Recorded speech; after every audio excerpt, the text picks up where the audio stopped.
Oh no, boo work. We'll have fun. I have to make do a little. There we go. That's more what I normally look like. There we go. Hooray! So today we're doing more Ace Attorney. There's not much special beyond the little fun we had there. Ooh. Get a good stretch in. I've had that song stuck in my head for like days. It's like, what? I don't really... This is annoying. So I really just decided, yeah, you know what? Screw it. I'll just play it at the beginning. Just for funs. But, today we're doing chapter 4. I've been told it's shorter? I don't know. We'll see how it goes. Ooh, let me get my controller. The girl, let her go. Oh no! What's happening?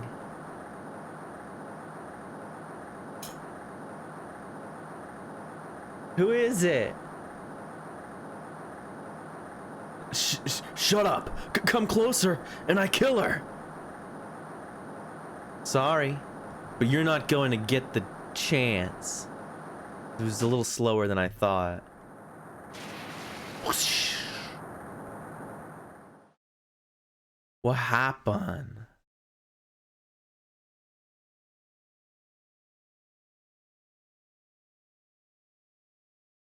I'm reading through the file of an old court case. It was the first case of my longtime mentor, Mia Fey. Ooh! Name, Terry Falls. Charge, kidnapping, murder, sentence, death penalty. Fugitive movements. After escaping, Falls met with and then murdered Sergeant Valerie Hawthorne, recaptured on Eagle Mountain about 8 hours after his escape.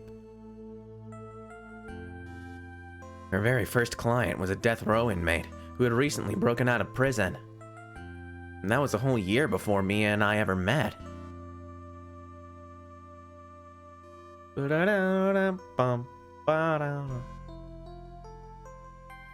Ooh. Ooh. We're going back to the past a lot in this game. Back to the past. I'm so nervous. I feel like I'm gonna die. I never should have accepted this case. Good morning. Don't be so jumpy, Mia. I didn't do nothing. I swear. I didn't kill nobody. Terry Falls, my first client. Sentenced to death 5 years ago, and now a prison escapee. Just relax, Mia. Make small talk and try to relax him. So why did you escape anyway? I'm sorry. I'm sorry. I didn't do nothing. I didn't kill nobody. I never lie. I didn't escape from nowhere. But Mr. Falls, the police just recaptured you 2 days ago. Sorry. I told a little lie. Oh boy. But anyway, I didn't do it. I never killed nobody. Sorry for asking, but you're on death row, right? Oh, right? I'm really sorry. They sentenced me to die 5 years ago, but I was tricked, I tell ya. That woman, she lied in her testimony. That's why I got the death penalty. I swear it. I didn't kill her. I could never do that. It's fun. We got a big Frankenstein man. How exciting. For just in time for how that's a little forced. That's a little forced.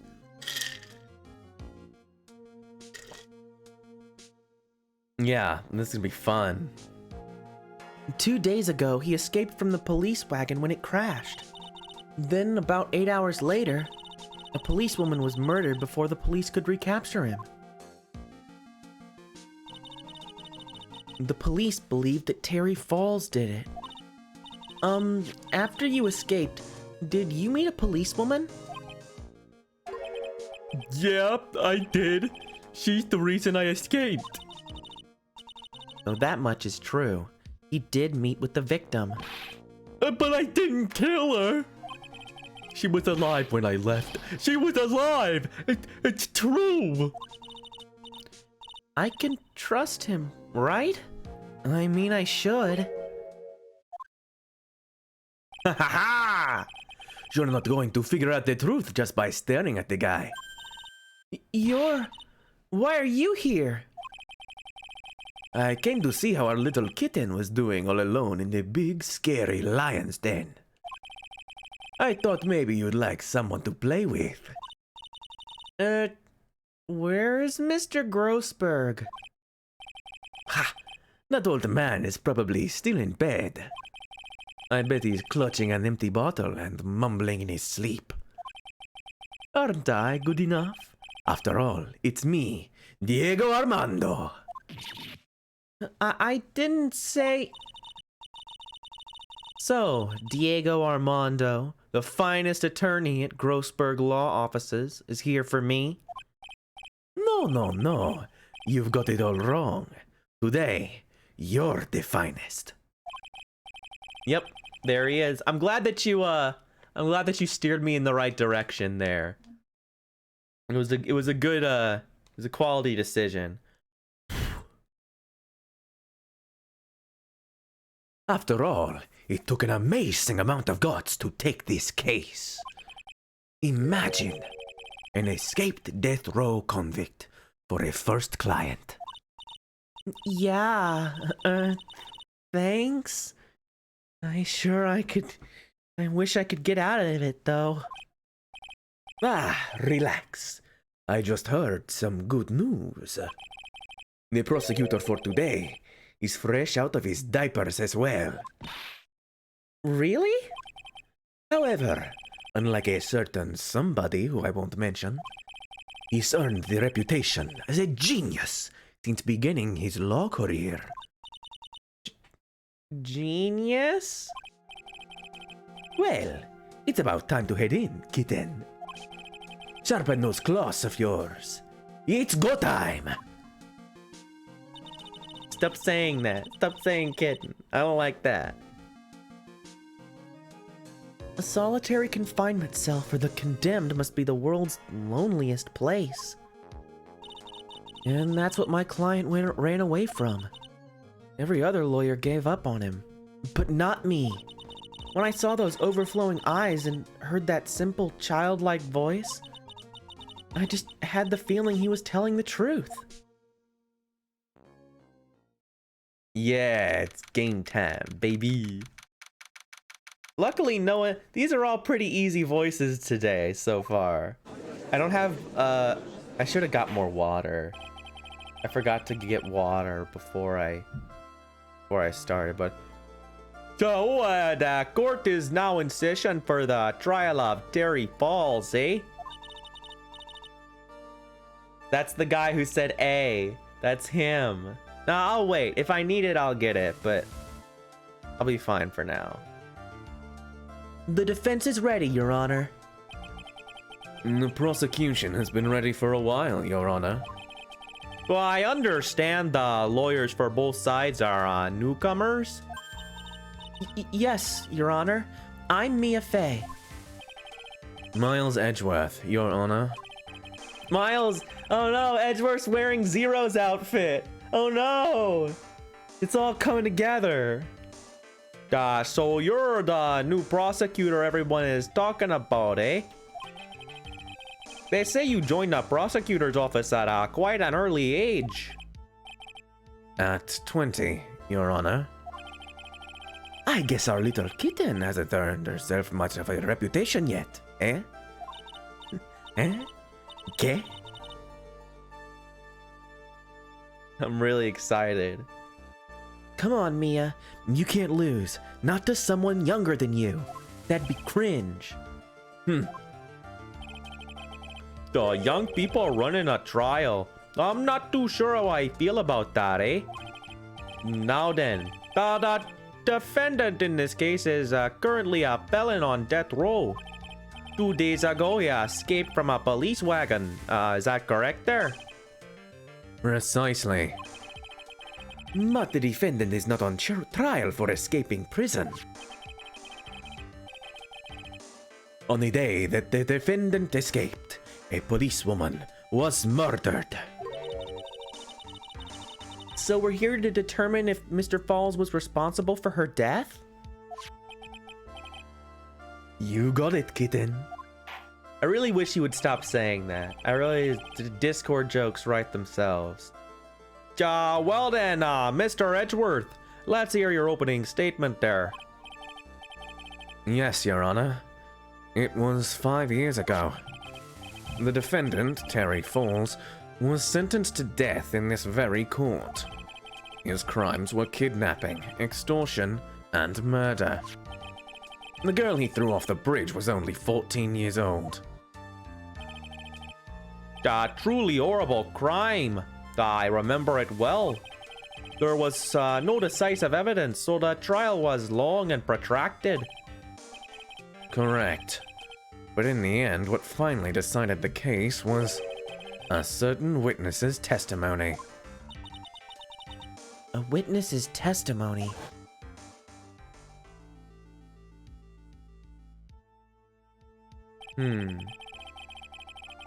Ooh. The testimony of Detective Valerie Hawthorne, the person who confronted this criminal. She arrested Mr. Falls at the scene and later testified against him. She said she witnessed Mr. Falls throw his young victim into the river. Yeah, it went 3 whole days, long and protracted. Although I guess it could have been, how long ago did they say the case took place? Like, how many years? I forgot to remember it. Because I'm dumb. It could have been before that all started. It could have been before the crime went crazy and they just started killing people for stealing. Okay, that's what I thought. That's what I thought they were implying by saying, oh, it was a long trial. Because it'd be silly to say, oh, it was long and protracted. It lasted the whole 3 days. Which very rarely does a trial ever do that. And for those who are not aware, Eagle River is well known for its powerful current. Most bodies that fall in are never recovered. So Miss Hawthorne's testimony was the one that put him away. That policewoman you just mentioned. That wouldn't be... Exactly. The victim. The same woman that was killed 2 days ago. Police Sergeant Valerie Hawthorne. Look at his face is different. It's not as, his old sprite, is way more smug than that. That's just kinda smug. Oh, I see there. Yeah, I was gonna say his right hand's... He's different. He's weird. The man who was sentenced to death based on her testimony escaped 2 days ago. And with only one thing on his mind. To take revenge against the woman who convicted him there. The truth is becoming clear to me now. Huh?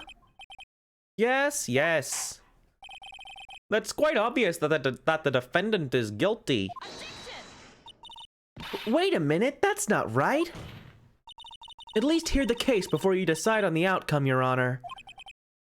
Ooh, watch yourself, Miss Faye. I'm not sure I care for your word choice or your tone of voice there. Oh, look at his... He's so young. He's so little. I like how they managed to portray that he's only little. Like his expressions are just a little softer. It's very good. Young people these days simply don't know how to respect their elders. Why, you're even younger than me, you hypocrite. Wall. Now then, Mr. Edgeworth, please call in your first witness.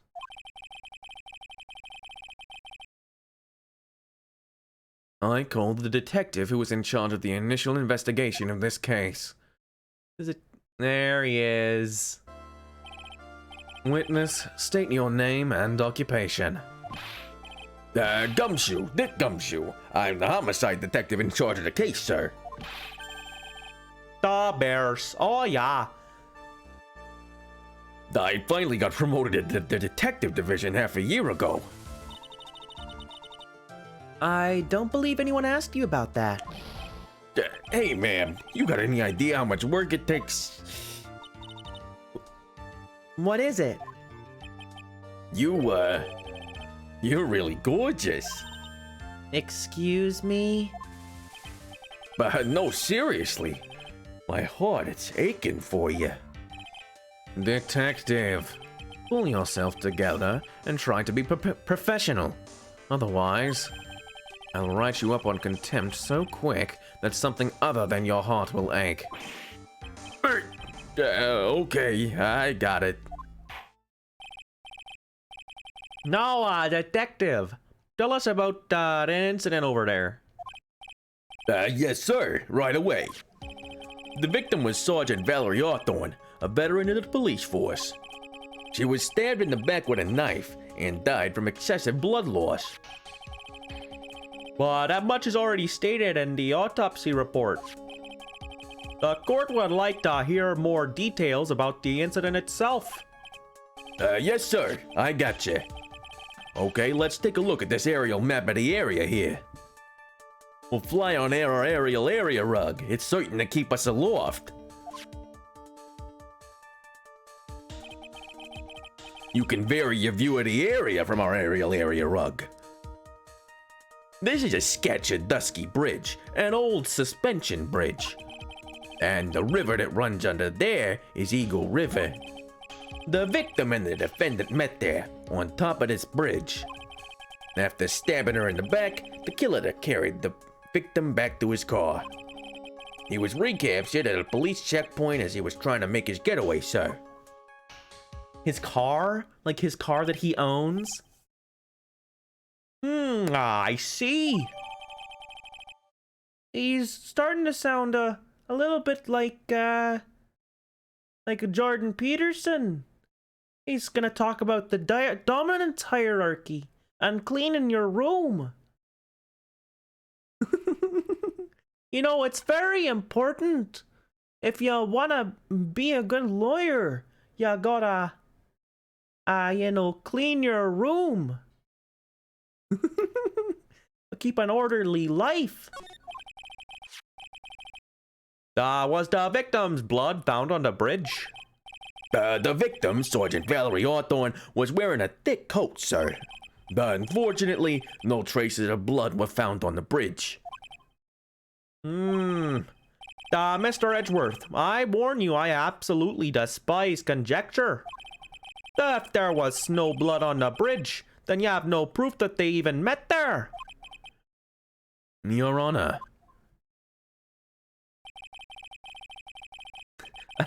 His right hand is like exactly the same, but his left, oh no, his left hand's a little goofy though. It's a little bit of a nub there. His right hand is literally exactly the same as normal though. It's really funny. If you would listen to the testimony we have prepared, I'm sure you'll be convinced. The two of them most certainly did meet on the bridge that day. Why, Mr. Edgeworth, I'm not sure I like you wagging your finger at me as though I was some hoser. Detective, proceed with your testimony there. Yeah, Hoser. He said it. What a hero. Yeah, yes, sir. Here we go, Mia. Hang on. Okay, now, listen carefully, kitten. One little mistake, and this guy will drink you for morning tea. Trust me, and get ready. I like young Godot. He's really funny. Summary of the incident. On the day of the incident, an unknown person phoned the sergeant and asked to meet. This is great. We've got lots of disparate voices that sound totally different. It's very nice. We've got a British person who's not British, Canadian person who's not Canadian, an Italian person who's not Italian. I have all assigned random voices according to their archetypes. Sergeant Hawthorne went to Dusky Bridge at the designated time and met with Mr. Falls. And that's where she was brutally murdered, sir. The criminal stuffed the body into his car trunk and tried to make a getaway. Mr. Falls was arrested at a police checkpoint we set up at the base of the mountain. Well, you certainly have established the importance of the bridge. Naturally. Now, would the defense please hurry up and proceed with the cross-examination there? Yes, Your Honor. Cross-examination coming right up. Hey, settle down there, kitten. If you keep trembling like that, you're gonna make me spill my coffee. I'm not trembling. It's just cold in here. Yeah. The courtroom can be a cold battlefield, all right. Especially for a beginner. I don't need you to worry about me. I mean, the defendant, the witness, everyone's a beginner here. Ha! You got me there. But maybe you should keep your claws out and show them what you've got, kitten. All right, buddy. As long as you stop saying that word to me. It's okay, Mia. Stay calm. Just remember those court procedure videos you stayed up all last night watching.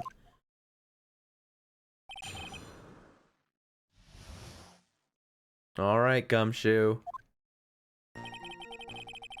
Unknown person phoned the sergeant and asked to meet. This unknown person, you have no idea who it might be, right? Sorry, but I'm afraid I do. What?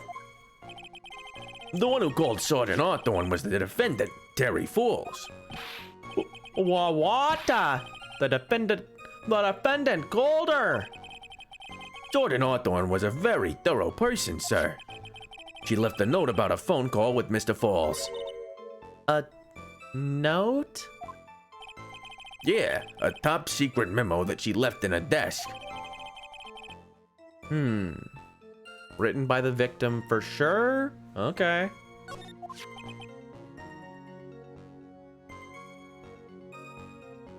Oh no!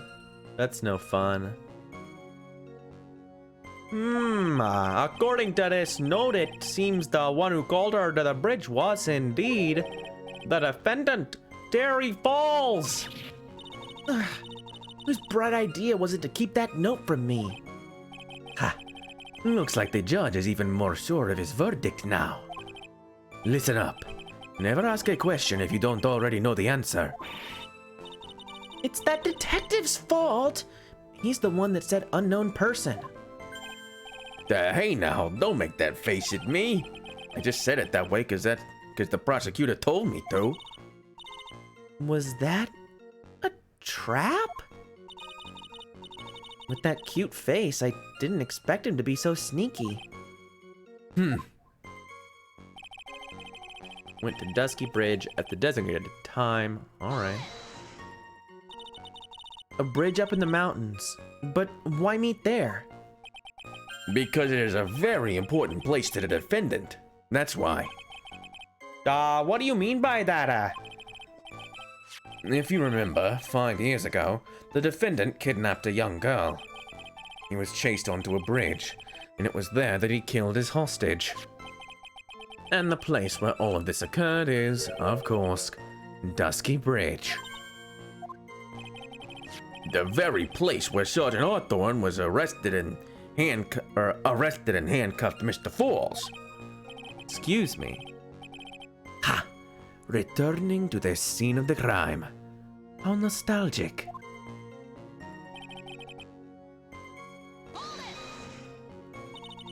Was the body of the victim discovered right away? Yeah, we were really on the ball. We found the criminal within 1 hour of the murder. It was great. We even got to say, "Don't move. We got you surrounded." Wait a second. Isn't there something weird about that? Look, Wrong person. the location was a suspension bridge up in the mountains. So how did they find out about the crime so quickly? Sergeant Hawthorne must have mentioned the phone call to someone else, right? Ha! If that's what had happened, then she wouldn't have been killed. She never mentioned the phone call from Mr. Falls, but she left a note on the desk about it. If only I had noticed it earlier, maybe she'd still be alive. I wonder why she didn't mention the phone call to anyone.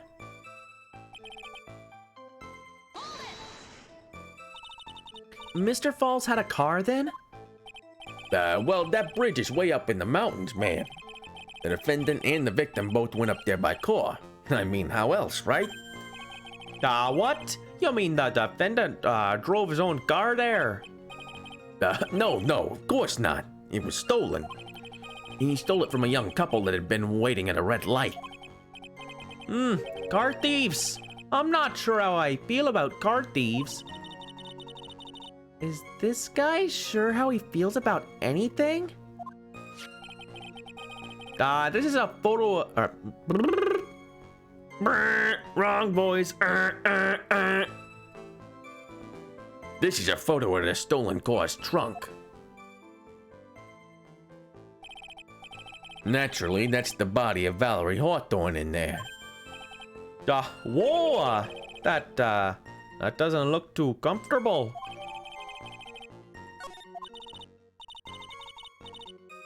The victim. She was stabbed in the back, correct? Yeah. Ha! For some reason, men always seem to get stabbed in the back. We're talking about a woman here. You can't tell from this photo, but the knife was stuck in her back, nice and firm. The condition of the body when it was discovered is very important information. Detective, was there anything strange or noteworthy in the trunk of the car? Here's a photo of the trunk, but I don't see anything strange, do you? Anyway. Mr. Full, okay.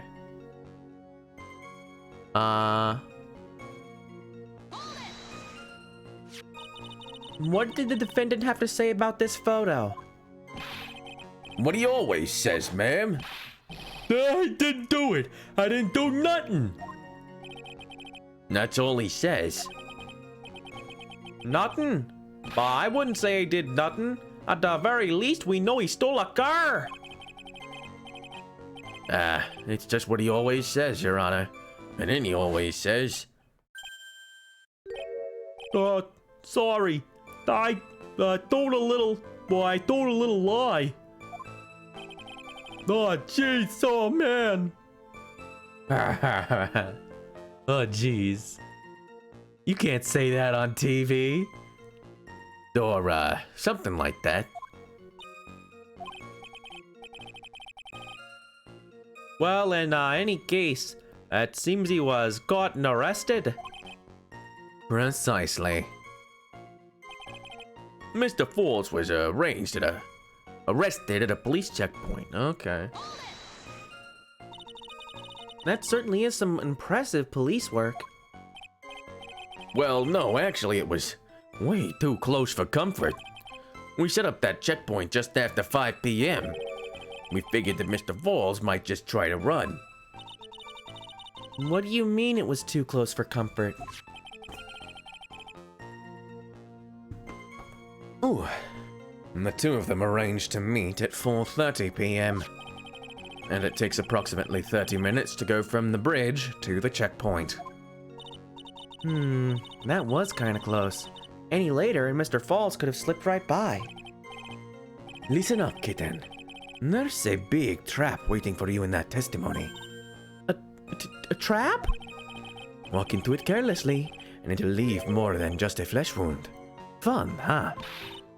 No, it's not! Well, if you want to have any chance at all, you'd better get some more information. And if you're going to get caught in a trap, it's best to get caught early. You can always look for contradictions afterwards.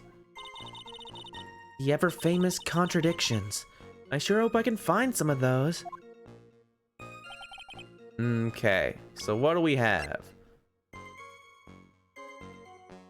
Stabbed with a knife in the back, died from blood loss between 4 and 5 p.m. Okay. Bridge located 40 feet above Eagle River. Confidential police materials written by the victim. February 14th, 1:21 p.m. Falls, 4:30 p.m. at that bridge. Wear white scarf for identification. Talk to Dahlia. Tell her this time the whole truth must come out. Bum bum! Where's that white scarf at? Why, where's that white scarf at? Hold on a minute. Hold on a minute. I think I see something strange there. Yeah, white scarf. There's no white scarf. This is bull crap. Actually, let's look at the profiles just to be sure. Just to look and make sure there's nothing I'm missing. Client sentenced to death 5 years ago. Escaped from custody 2 days ago. Police officer and the victim. Key witness in the case. Blah, blah, blah. Diego Armando, a hotshot lawyer. My senior and rival at the office. Bit smug. Miles Edgeworth dubbed a genius as soon as he started as a prosecutor. Today is his court debut. But we know he isn't defeated. Shouldn't Edgeworth win this? Shouldn't Edgeworth win this one because he was never defeated? But then again, I guess Von Karma kept saying that she was undefeated because, like, even after we defeated her several times, she's still like, yeah, I've never lost a case. What about all the case you lost to Phoenix Wright? No, that doesn't count. That guy's stupid. He's a knuckle-dragging monkey. He doesn't count. And Dick Gumshoe, 26. Homicide detective in charge of the initial investigation. He's 26. Gumshoe's 26. Look at him. Look at that man. He looks the same.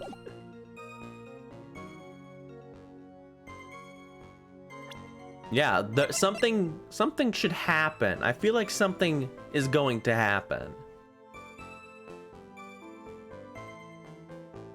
I don't know about any of this. I'm just saying it because it sounds like a thing. That's a nice perspective on her little hand. That looks cool. It's a good pose. Witness.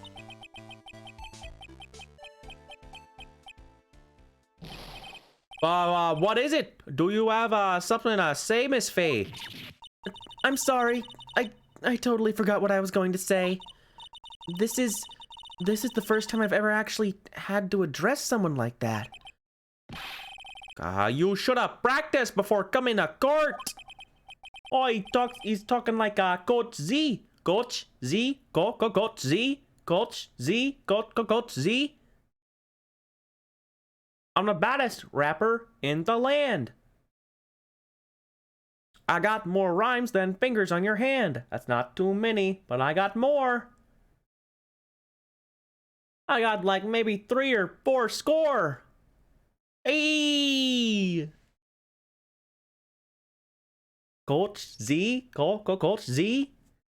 I don't know actually any of the he has like actual raps that he does, but I forget what they are.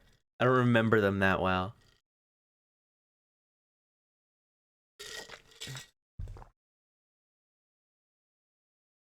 Honestly, Miss Fee, I'm not sure I like this. Say there, little kitten.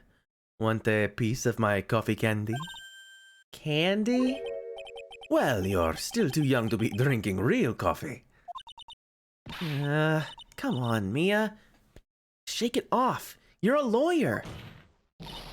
Detective, Yes, ma'am. this photo. You said that there was nothing Peculiar about it. Is that correct? Yeah, that's what I said. Well, then I suggest you take another look at the note written by the victim. Note? It very clearly says, wear white scarf for identification. The caller must have forgotten what the victim looked like. Thus, this special request. I have one very simple question for you, Detective. Where is the white scarf? I can't seem to find it in this photo. Well, to be honest, we didn't find it in the trunk, ma'am. And you stopped there? You should have looked for it. Ooh, get owned. The caller told her to wear it to identify herself. So I'd expect she did just that. Well, Mr. Edgeworth, what do you have to say about this? I see that either defense is a little lacking. The scarf you are searching so desperately for, is it this one, perchance? Ah! Where'd you find that, sir? On Dusky Bridge. I was there first and decided to conduct my own investigation. Wait, why didn't you tell me? I don't know. It does look familiar though. I like his big eyes. They're very funny. I made a decision to keep all pieces of evidence in my personal satchel. It's the safest place I know. That hotshot sure has a flair for the dramatic. It's not exactly white as the caller requested, but as you can see, it's close enough for what it was intended for. That looks like it spent some time in the mud. Not surprising. It was drizzling on the mountain that day. Prosecutor Edgeworth. He was intentionally hiding that scarf this whole time.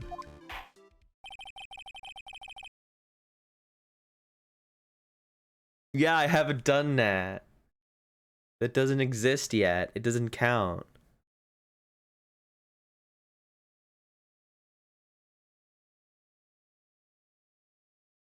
The court will accept the scarf into evidence, sir. Worn by the victim at the time of the incident, found on Dusky Bridge. Now, if the attorney for the defense is finished embarrassing herself, I'd like to move on with the testimony. That is all right with you, isn't it, Miss Faye? Boy, would I like to wrap this scarf around his smarmy little neck.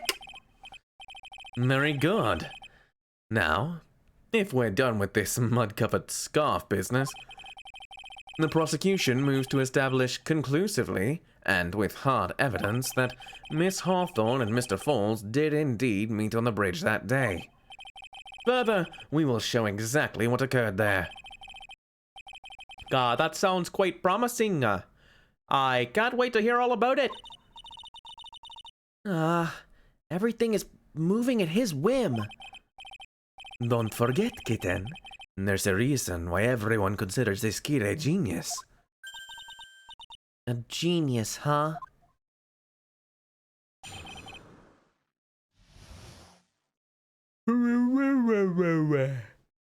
Ha! Actually, there's an eyewitness who was there when the incident took place. And this photo was accidentally taken by the witness. It shows the Vic wearing the scarf, sir.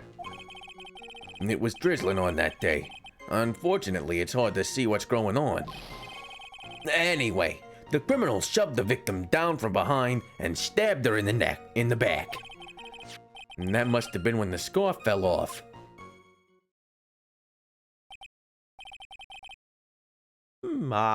Looking at this photo,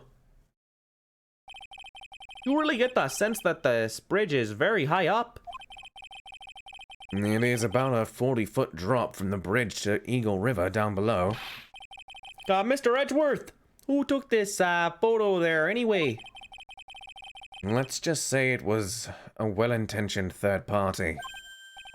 A potential witness? So why isn't this person in the courtroom there? Well, they said they absolutely did not want to testify. The person in question is very delicate, Your Honor. Besides, as long as we have this photo, we see no reason to compel them to testify. Dahlia, huh? I wonder. I wonder who Dahlia could be. It could even be a person we met in this game.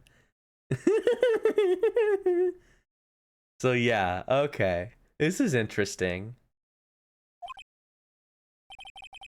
I'm not sure how I feel about that.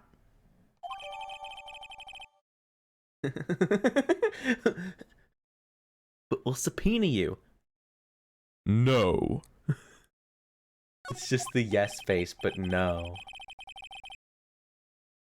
So, as you can see, Terry Falls had both the motive and the opportunity. I think it's quite clear at this point what happened on that bridge. Aha! The truth is becoming clear to me now. Huh? Yes, it's quite obvious. He's clearly guilty. Not again. That's not fair. I haven't even done my cross-examination yet. What do you mean? What a bunch of crap.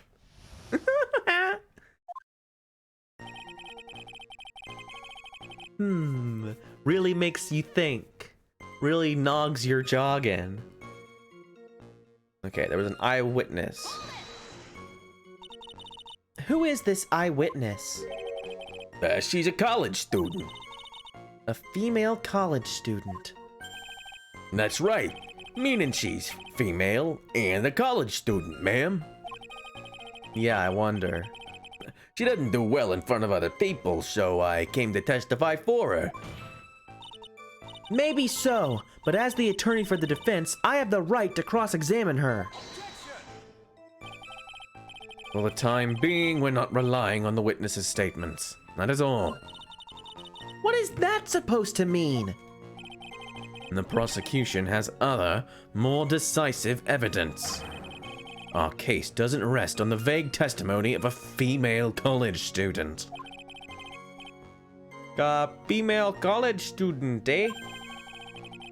It means she's female and a college student, sir. Thank you. If you absolutely must hear her testimony, you'll have to give us a good reason why. Please tell us about the more decisive evidence in question. This photo. There's a lot of photos going around in this case. A lot of photos being in the testimony. The victim is wearing a scarf in that photo, all right. So, about the witness who took this photo. What was this person doing all the way in the mountains? Gosh, the wrong voice there. I messed it up a little bit. She was taking photos, wildflowers, apparently. There are many unusual types of flora on that mountain, Miss Faye. People in the area say it's because of the spirits that live there. Spirits! Now that you mention it, this photo, this cloudy fog-like thing, is it a ghost? A ghost! I don't believe it! No, Your Honor, no. I don't think it's a ghost. Oh, jeez! It's a little hard to see what's going on. Well, then throw it away. Drizzling, huh? That's right. There was a light rain coming down. The whole place was dreary. But not as dreary as the mood that's in this courtroom right now. Looks like a cold front just moved in. In any case, the point is that the area was quite damp. There was even some fog. I even slipped and fell while I was on the bridge. It was really something. Anyway, the criminal shoved the victim down from behind and stabbed her in the back. Is that part of the witness's testimony as well? Of course it is.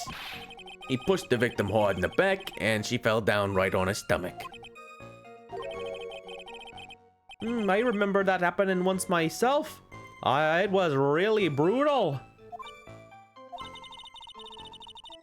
Are you talking about seeing someone get pushed? Or were you the one getting pushed? It's like poetry. The cases, they rhyme. People getting pushed and landing on their front or their back, or not their front or their back. Dahlia is really good at seeing people get pushed the wrong way and land the wrong way. Or does it mean that you pushed someone down like that once? With his mind-boggling tales and the way he said brutal, I wonder if he's Canadian. Ha! Save your nasty look for the right person. Huh? Brutal. Yeah, he's... It's really good. Take a look. Poor baby. The court record seems to have wet itself. Hey, watch where you spill your coffee. The court record, huh? That must have been when the scarf fell off. I love my, milk in bags. I'm not sure how I feel about that. So in other words, there was a struggle between the criminal and the victim, huh? That's what the witness said. Well, it looks like she didn't remember about the scarf. But from what she said, it sounded like a pretty violent fight, ma'am. The area was wet from rain. The bridge was probably wet too. Which would explain why the scarf was all covered in mud, but there's something about this testimony that's still bothering me. Talk about a surprise. I had no idea there was a photo. So what do I do? You really still believe him? Mr. Crybaby, I mean. Of course I do! So the little kitten believes in fairy tales, huh? In that case, the answer is obvious. If what you believe is the truth, then that means somewhere, hidden in that testimony, is a contradiction. One huge contradiction, waiting to be discovered. That's your chance. Milk in bags is so funny because they have a little pitcher that they put the bags in, and then they cut the bag open and then pour it from the pitcher. It's so insane. Okay, what do we have? We have this picture, which is obviously of someone with longer hair.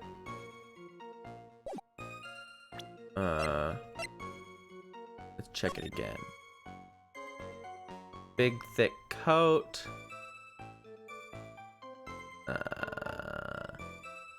I think, at least I think so. I think that the scarf is there to hide long hair. Scarf fall down. But no scarf in photo. Everything looks pretty much the same. Can't see her shoes to see if they're loafers or not. Wear white scarf. Talk to Dahlia. This time the whole truth must come out. The truth have come out. Does Bruno Mars is gay? Yeah, this seems like it's gonna be pretty short, all things considered. Eagle River. We've got the map. So she's taking a picture from right over here. That's where it seems like. They're standing right here, and this outcropping is in the photo. Look at it again. Yeah. So, taking it... That makes sense. They were in, like, the middle, so...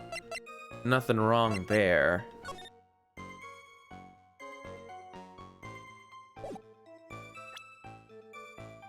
I like how this plank looks like a Scooby-Doo. Like, how in Scooby-Doo, the backgrounds are, like, painted. But then there's a big rock that's obviously gonna move and it's hand-drawn. It's really good.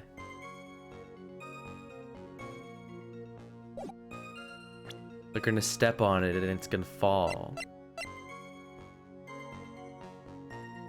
Potential material. Stabbed with a knife in the back.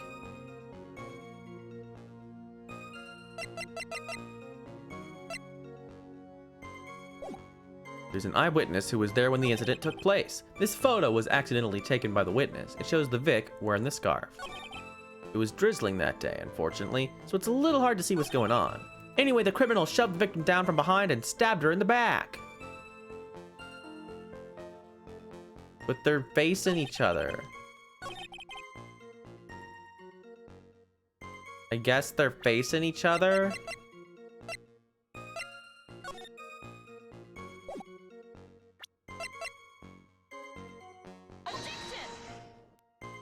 Nah.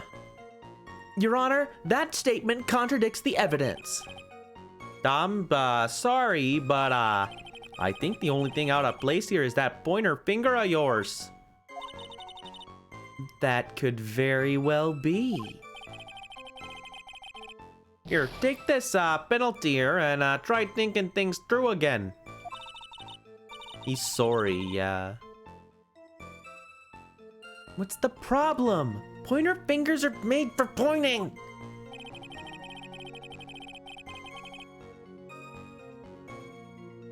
Shoved the victim down from behind. Stabbed her in the back.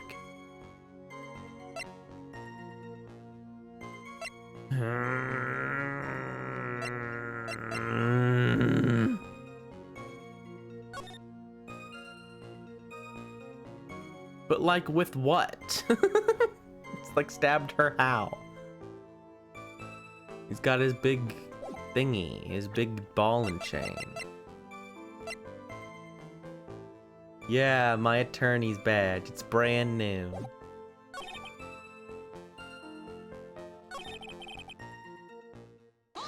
Let's press this one again.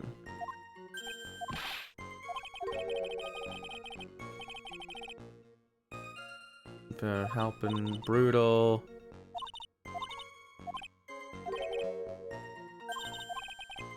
Yeah, this is the one where he says the court record. Yeah, he stabbed her with the ball. It just went straight through. Like a like a super move. The court record, huh?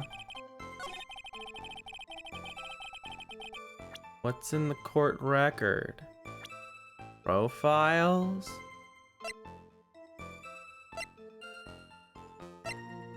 No.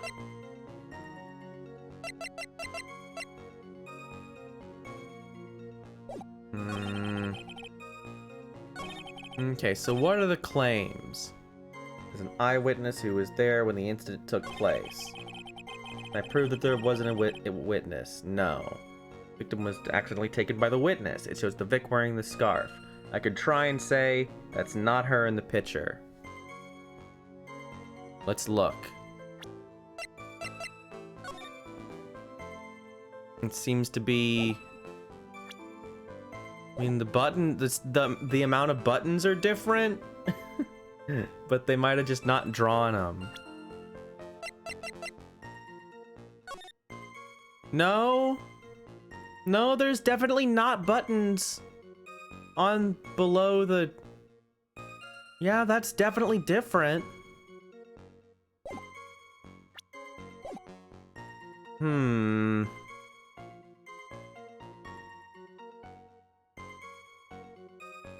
Yeah, she could see real good. It's fine. Let's try... I mean, this is health that... We can waste this health. It's not like we're gonna need it later.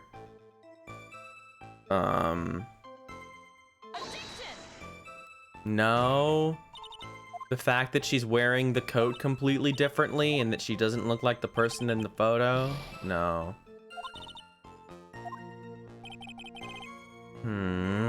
Also, he said something completely different. I didn't realize that. I thought that he was gonna say the same thing. All right, lady.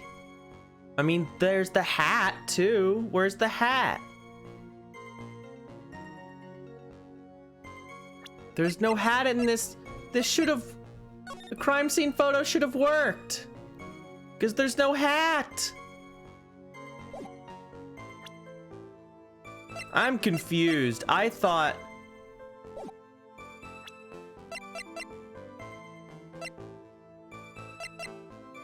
that should have worked.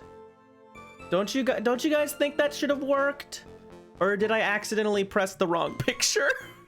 I think it's possible that I accidentally presented the wrong picture, but there's no hat. So I feel like that should be the problem here. Is that she's wearing a hat in this picture. She's not wearing, and she's wearing the coat all different with the buttons in different spots. I think that might be helpful. I think we might need to use our brains a little bit. Cause I'm stuck on everything that's wrong with this picture. Let's press it again and see if he has anything to say. The victim is wearing a scarf in the photo. I know she's wearing a scarf. What is this person doing? She's taking pictures of flowers. Because of the spooky ghosts. Okay, there's not much in that one. Unfortunately, it's a little hard to see what's going on. Down from behind and stabbed during the back. Drizzling, it was raining a little bit. In any case, the point is that the area was quite damp and there was even some fog. Not helpful, not helpful. Okay, it is the fourth statement. But what do I present? Because they're telling me, like, yeah, the court record. But, like, the map? Now show the photo. But but there's nothing to...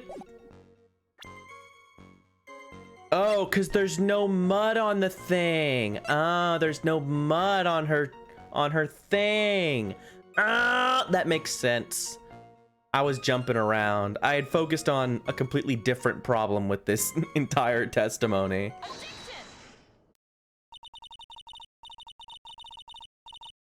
So at the time of the crime, there was a light drizzle coming down, correct?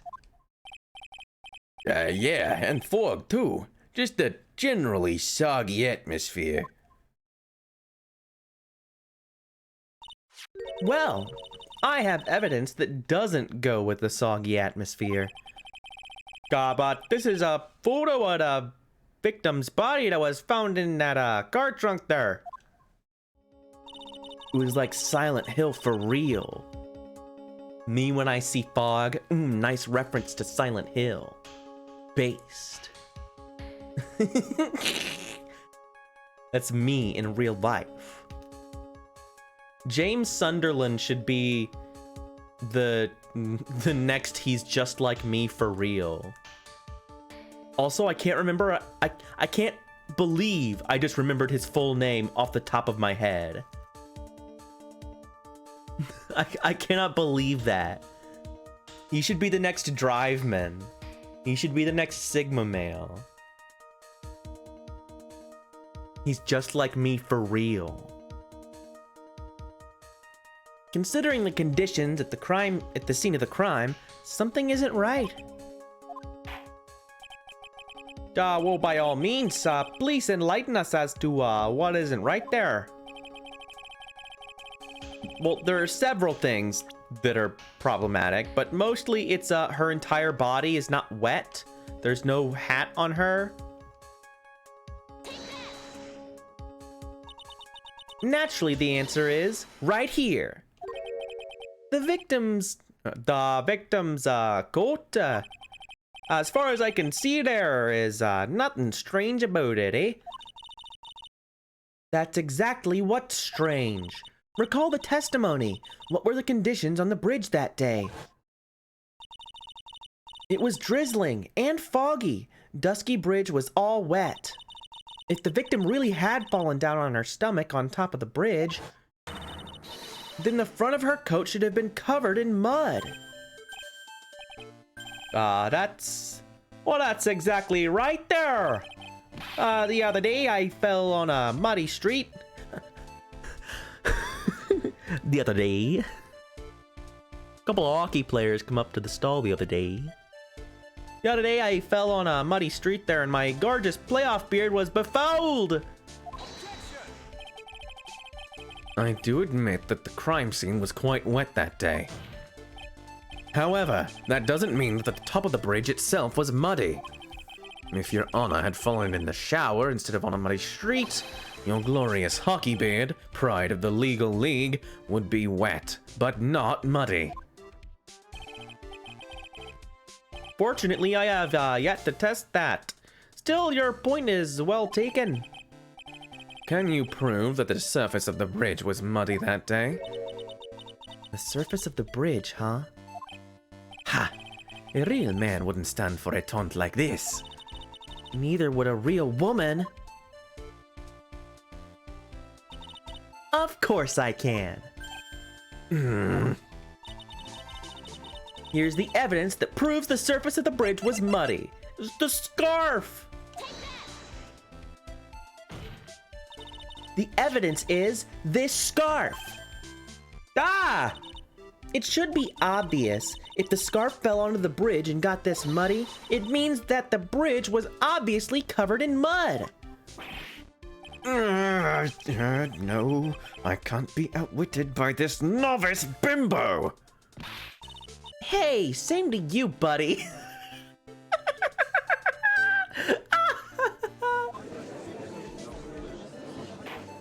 Edgeworth confirmed for himbo. Let's go.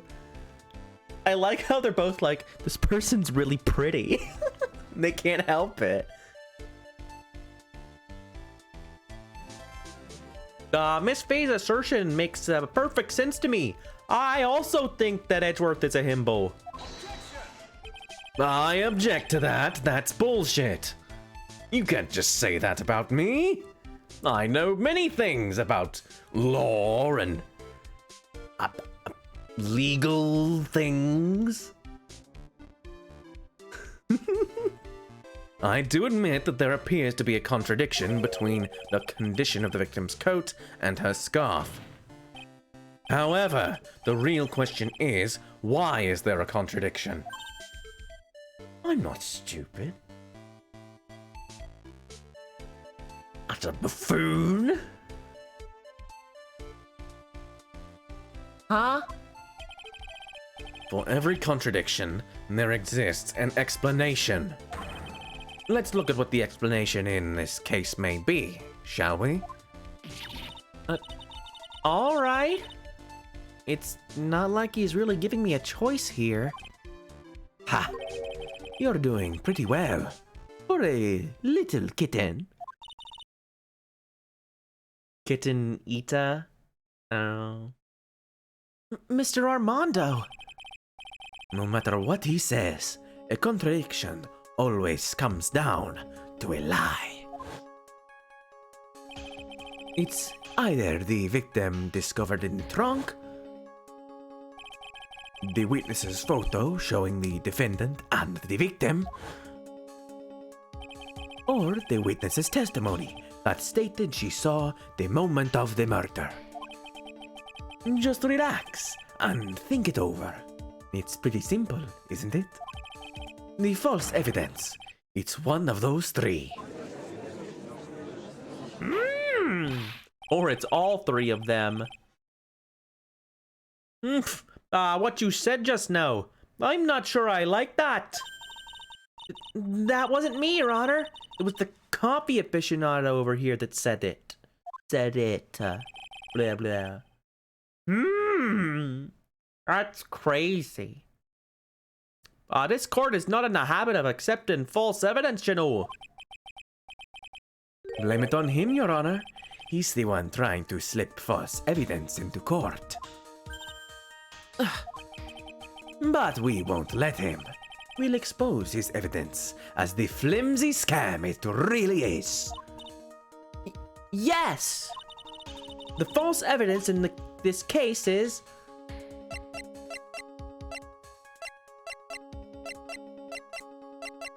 The witness's testimony?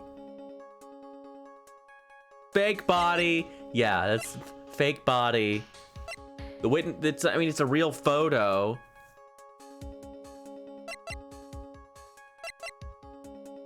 Like, it's a photo that got taken.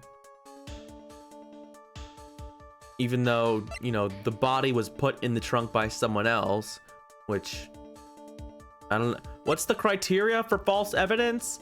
That doesn't make any sense. I think it's the photo. We talked about it. Yeah, like, maybe she didn't see the I don't know. Oh yeah, that's true. We said all of this. We said all of these things, so it's hard to be like, I don't know. I think it's the testimony though, because she was all behind the thing. And if there was a big struggle, wouldn't there be signs of a struggle on her body? Like, wouldn't her jacket at least be wet? It is a no-brainer. Obviously, it's the witness's testimony that's suspicious. Or the witness that's suspicious. Blah, blah, blah. During his earlier testimony, the detective pointed out a crucial fact. The criminal shoved the victim down from behind and stabbed her in the back. Now, is that testimony exactly what the witness claims to have seen? Yeah. That's what the witness told us. That testimony is filled with holes. After all, the victim's coat isn't dirty at all. That's true. Ha! It's not just true. It's the truth. If there was a truly decisive witness in this case, I'm certain that boy Wonder over there would have called them in the first place. Your Honor, the defense requests to cross-examine the eyewitness. The testimony presented so far is not only vague, but contradictory as well.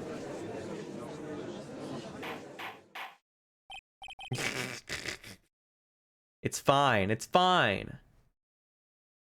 Well, Mr. Edgeworth, it appears that we'll need to hear from your mystery witness after all. You should brace yourself for the brutal truth. Your Honor, the prosecution has no intention of hiding the witness from the court. We are prepared to present our witness at any time. Very well. Please bring forth your witness at this time.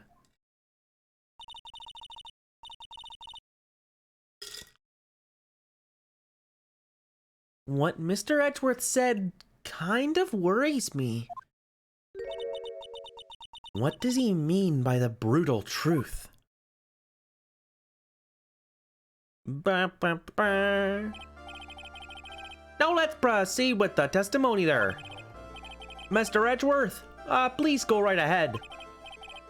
Thank you, Your Honor. The prosecution summons the woman who saw the events that day with her very own eyes. This is it, Mia. The battle begins here.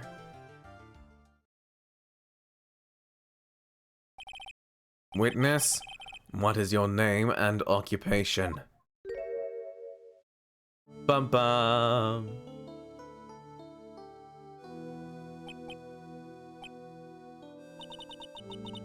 Everyone is so silent that I can hear their hearts going pitter-patter. When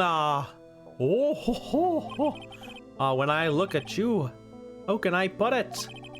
You look as scrumptious as a double-double in a dozen donut holes. I feel like I want to hurry up and down and hand down a verdict just to have a bite. Hey, not so fast. As I said before, this witness is very sensitive and delicate. I would ask the court to please exercise care when addressing her. Yes, indeed. Thank you, Mr. Edgeworth. You're a true gentleman. He looks like a whole bucket of Timbits there. Not just a bag, but a bucket. Miss Fee, you could learn a lot from this man. If he's such a gentleman, he sure doesn't act like one to me. Sir? Yes, my dear. This is my first time, so I'm sure I'll make a lot of mistakes. Anyway, I just wanted to say I'm sorry for all the trouble I might cause. Not at all there. That's no trouble at all, eh? Now then, may we please have your name and occupation? My name is, Melissa Foster. I'm a college student, a freshman in the literature department. You were on the scene when the unfortunate event occurred, right? Yeah, sure you are. Sure you're Melissa Foster. And were you the one who took this photo? Is that accurate? How can you be so mean? No, see here! What are you doing that our faces like that? Huh? But it's just a photograph. It's not like it's something dangerous. Well, next time I'll be forced to penalize you there. Uh-oh. I don't like the turn this has taken. Is she staring at me? And you would be? Huh? I'm the defense attorney. My name is Mia Fey. I see. So you're... Now then, young lady, could you please, give us your testimony now? Yes, Your Honor. I'll do my best.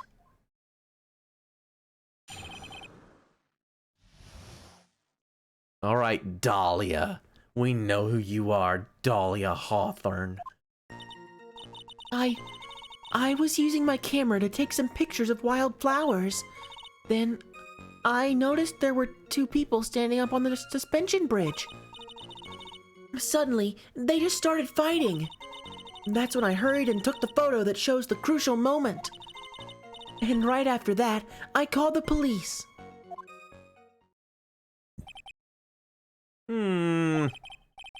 By the way, where were you standing when the incident occurred there? I believe the map would be of help here. Right where I said earlier? Yes, that's what yep, that's correct. I was standing right over here. I was standing in a beautiful field, surrounded by tall cliffs. So you, took the photo from that location, eh? I brought the camera I was using at the time, just like Mr. Edgeworth asked me to. Oh ho ho ho! What a cute little camera there, just like its owner. A small but powerful model. All right then, Miss Fee. Time for your cross-examination. But I warn you, make the witness cry again and you'll feel the wrath of my gavel. Yeah, sure, buddy. Is he gonna penalize us for pressing? Oh, I don't like that health bar. Take it away. Ugh. Camera to take some pictures of wildflowers. Then I noticed there were two people standing on the spin bridge. They started fighting. The crucial moment. Okay, obviously this is it, because the photo does not show that. It shows them talking from like a good 6-8 feet away.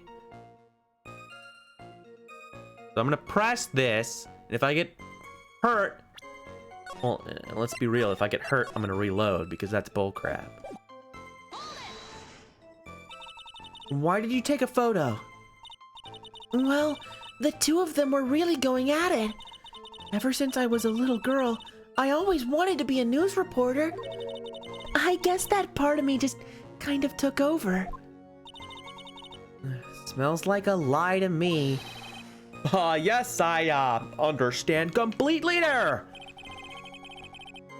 Even now, I can't abandon my boyhood dreams. I still use my grandson to test my comedy routines on. So he wanted to be a comedian, huh? Not that it has any bearing on this. All I could do was to use my camera. So I took the photo of the crucial moment and gave it to the police. Okay, so we can just press on whatever. We're gonna go through all of this. We have to have all the dialogue. It's important. Bearing. Did you say wildflowers? Yes, the mountain is famous for its beautiful spring wildflowers. But it's only February. Well, I couldn't wait for spring to come. Oh, I know just how you feel. That's just like when I first started growing this glorious beard of mine. I just couldn't wait, so I wore a dyed blonde Santa beard until mine grew in properly. Would you mind if we got back to the facts of the case, Your Honor? There were two people up there. Right up there, you know. Was there anything strange about the two of them? I'm a bad girl. I know I am. It looked like they were having a really serious conversation up there. So I decided to watch them, like some kind of peeping Tom. No, not at all. Everyone's like that. I love watching other people fight too. In fact, I can't get enough of it. Actually, that's why I took this job in the first place. Too much info, Your Honor. That's also why I like to watch hockey, because they just beat the crap out of each other there. That's great. In any case, it's perfectly natural for you to have kept watching them. Especially dressed as they were. Well, anyway, I was watching them very closely. They just started fighting. Do you have any idea what they were fighting about? Huh? No, I have no idea. Why do you ask that? Oh, I just thought that maybe you overheard what they said.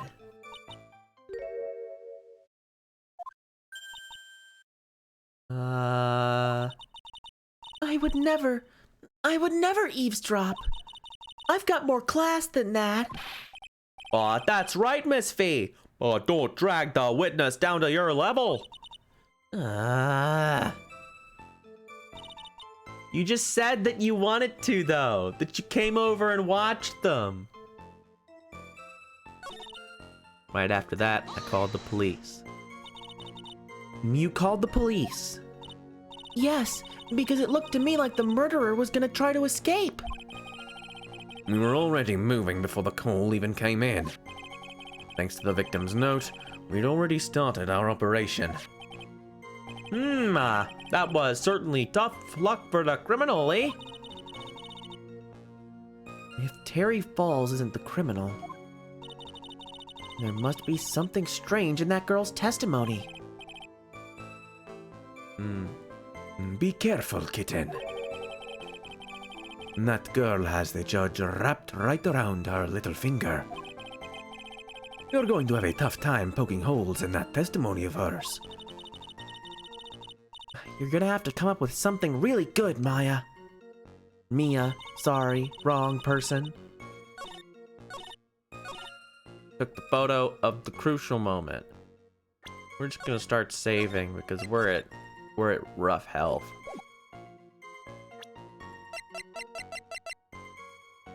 Melissa Foster took the witness's photo with this, a small but powerful model. Trunk. And seems to have been taken by the witness. I don't know that this is really the crucial moment. They're still just talking. Witness, when you said you took a photo of the crucial moment, is this what you meant? All I can see in this photo are two people facing each other. You testified that you saw the two of them starting to fight. Normally, that's the kind of thing we would refer to as a crucial moment. Why haven't you presented a photo like that?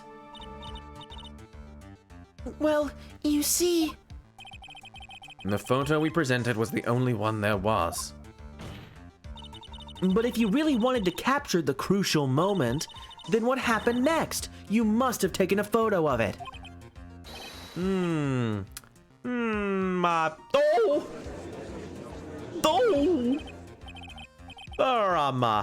My apologies, young lady. But Miss Faye's assertion is not without a certain amount of merit there. He can certainly downplay a situation, can't he? I'm sorry. I'm a very bad girl. I used it all up. The film, I mean. You ran out of film. This photo was the last one. What? Unfortunately, that is the truth. I personally examined all of the photographs she took that day. All of the other photos of the witness herself playing among the wildflowers. The witness herself? Then who took the photos? Well, you see, my camera has a timer feature built into it. So you took photos of yourself? I remember taking some photos of myself once too there. Please, no details. But it seems that Miss Faye's assertion was not so decisive after all. Wait, just a minute. Well, if she had no film left, she couldn't very well take more pictures, eh? Miss Foster, perhaps then you could tell us about a different sort of photo. Photos of the incident you took with your very own eyes. Mr. Edgeworth, you're quite the poet. Very well then. Let's get back to the cross-examination. Let's hear your thoughts on the fight that you witnessed there. Yes, Mr. Judge. Boy, this guy is really a sucker for sweet talk. Ha! It looks like the other kitten in the room is the one that's getting all the attention. Yeah, it's sickening. Using my camera to take pictures of flowers. Two people. Suddenly they were fighting, turned around and tried to run away, but she only got about 10 yards before she was stabbed in the back. Well, that can't be right, and we know that can't be right because of the position of the thing. I'm just not sure whether to present the picture of the top down or the picture of where they are, but we'll get to that when we get to it. The victim. Why do you think she tried to run away? With her police training, she certainly knew better than to turn her back on a criminal. This was a large, powerful man with a knife. If it had been a quaggy woman like you, I'm sure she would have acted differently. Waggy! Why, you... Oh, if it had been me, I probably would have jumped into the river there. There's still something wrong with this testimony. He only got about 10 yards. So you're saying Sergeant Hawthorne wasn't able to get away from him? Well, it's a narrow bridge, and it was swaying back and forth. If you ask me, both of them were in danger of falling off. I only wish I could have done something to help her.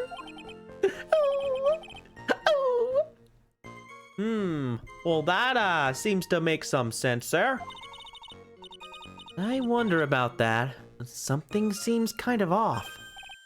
Ah, does it now? You have a good sixth sense. When you feel that something's off, that's when you need to figure out why. If Terry Falls isn't the criminal... Okay, this is the same thing we heard last time. Like, I have to have something really good. Well, we do have something really good. We have evidence. We're gonna save because I don't know which evidence it is. I'm gonna try the picture, or not the picture, the map. Because I think that works better. And also, we haven't used this yet, and I just want to try. Yeah, baby. I bet either one of them would have worked. But I wanted to use this one. I wanted to give it a chance. Witness, your testimony is a joke. What? But I just... Oh, Miss Faye! I thought I warned you not to make the witness cry there. One short testimony and two bad contradictions. There's no possible excuse. You say there were 2 contradictions. It's simple. Just take a look at the diagram of the area.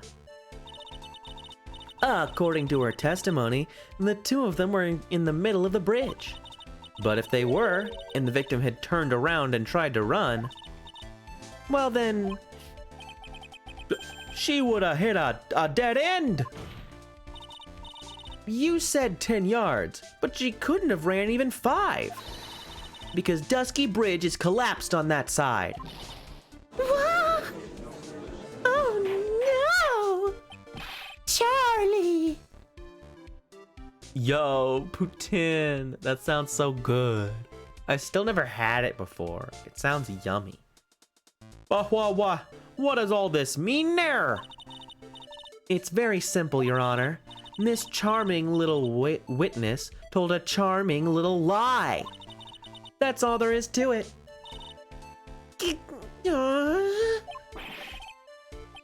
This beautiful young lady has been lying to the court. Just a moment, Your Honor.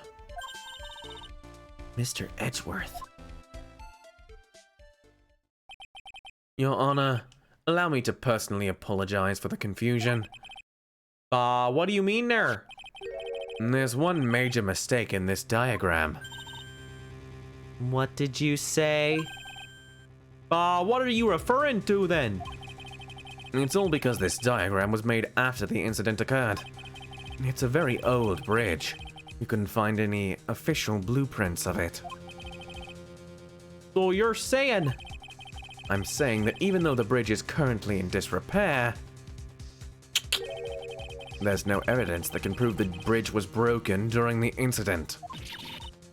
That's ridiculous! You can't actually tell the condition of the bridge from this photo. I apologize to the court for not being more clear when I presented the evidence.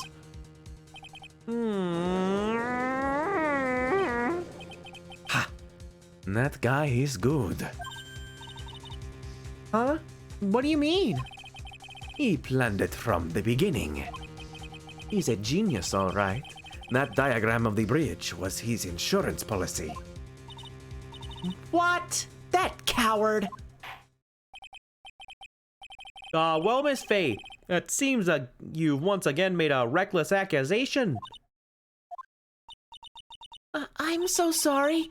I should have been more careful myself. No. It wasn't your fault at all. Now then, shall we go on with the trial?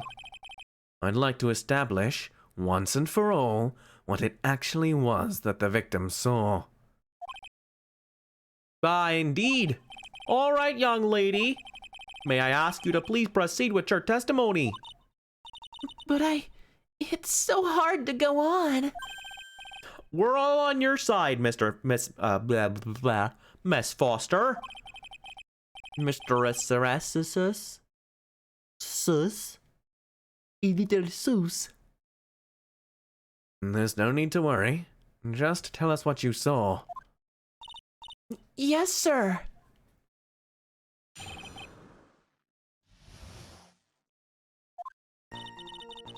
After he stabbed her in the back, he quickly picked her up in his arms.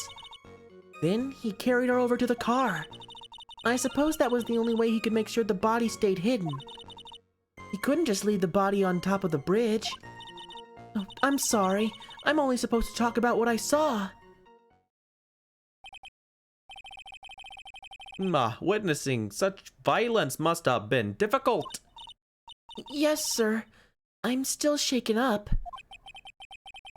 If he accepts this testimony as it is, we're finished. Don't say that. Oh well, maybe I'll stop off at my favorite cafe on the way home. They make a really great mocha latte. This trial isn't over yet. Ha! That's what I like to hear. All right, Miss Faye. Your cross-examination, if you please. I mean, I haven't tried cheer wine either, but you can't get it up here. I imagine you can't get it where you are either. It's super regional. Unless if I was back in Texas. Amazon, blah. I'm not ordering soda on Amazon like some kind of sicko. Oh, no, Kermit Frog sounds very, he's very different.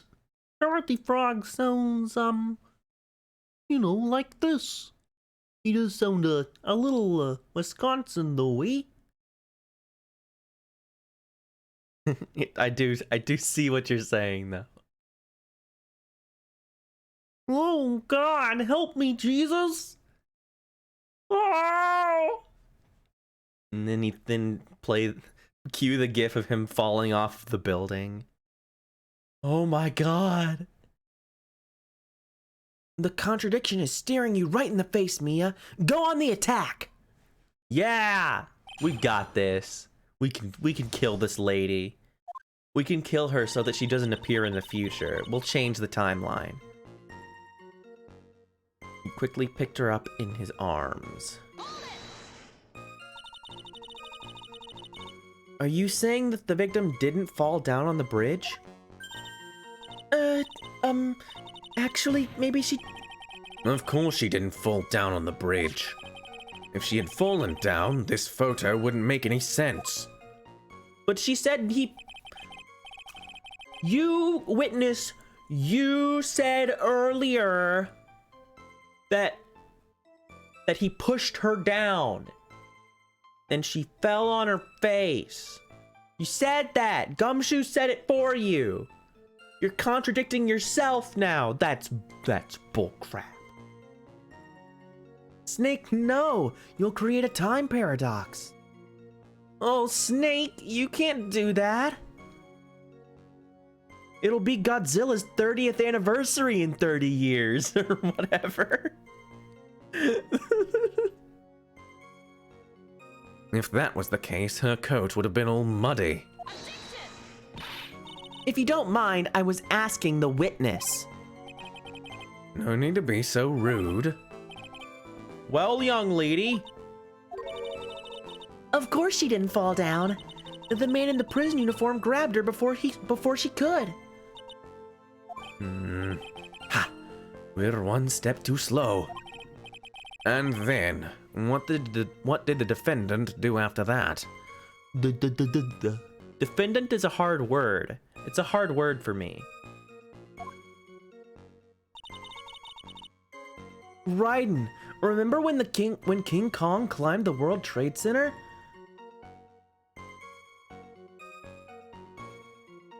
No, I don't remember that.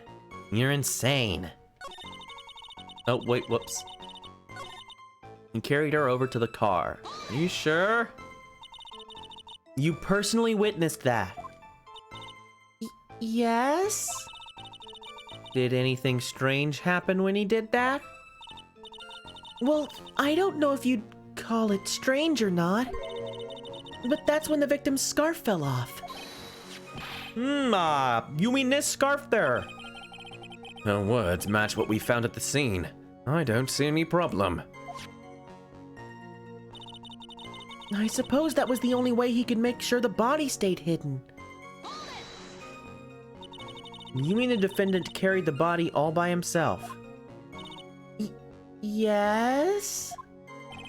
Considering the size of the defendant, I don't think it would be difficult. Yes, but let's remember they were on a narrow bridge that was ready to collapse.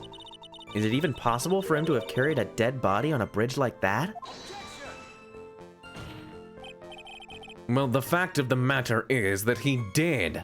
Well, you can't prove that either. You have no hard evidence to prove that he did. I could do this too. If you want to nitpick my little claims like, oh, you can't prove the bridge wasn't broken, then show me evidence that he carried her. You liar! Liar! About the river? I don't know. Oh, the river is like very down low though. About how its currents are really rapid? I don't know. I'm not quite sure what you mean. And that kind of talk is just silly. Wow. Why did he get so emotional all of a sudden? Miss Faye, if you think there's some other possibility, please share it with the rest of us. Couldn't just leave the body on top of the bridge. Why do you say that? Already a broken down bridge hidden away in the mountains? Doing anything more to hide the corpse would be going overboard, wouldn't it? Yes, but that mountain is famous among hikers. A surprising number of people go up there. Yeah, he would definitely just dump the body in the bridge because Edgeworth, you're right. Now that I'm remembering it, Edgeworth did say that bodies get carried away by that river all the time, and people never find them. So you just chuck them in there. Oh? And then he could just ditch the car and run into the woods over the bridge that was definitely totally not broken at the time of the murder. A surprising number of people go up there. But it's February, right? And it was raining that day, correct? There is also a small temple and a channeling dojo there. You know those monks, they just love cold, isolated places. I think the witness is trying to say that the corpse could have been found at any time. Besides, the witness is merely reporting what she witnessed with her own eyes. Yeah, they keep talking about spirits and stuff. I'm like, are we gonna talk about this? Is this important? Is this a different school of channeling? I don't know.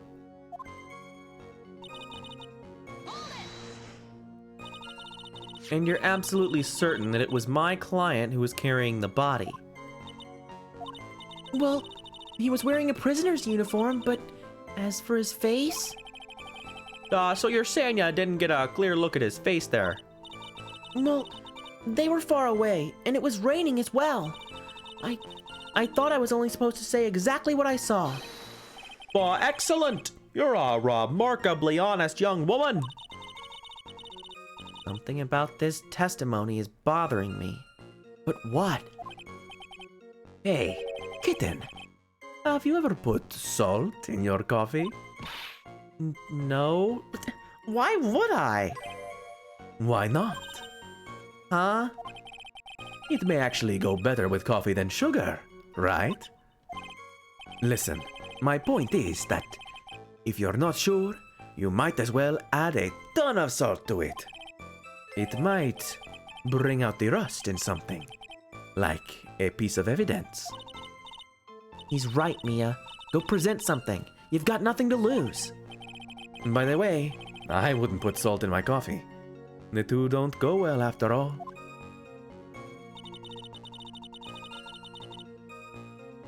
Okay, so there are a couple of things make your client mad. So there are a couple of things. Picked her up in his arms. Well, let's check this out. He has a giant ball and chain. How is he gonna stab her and pick her up? And like, he doesn't have enough hands for that. Does he like lift her up on the knife? That doesn't make any sense. He should be covered in blood. At least on his hand. And if he's catching her before she falls, he'd press her right up against his body. And he'd smear the blood all over his uniform. The rain doesn't wash off blood that good. It's soaked right in there.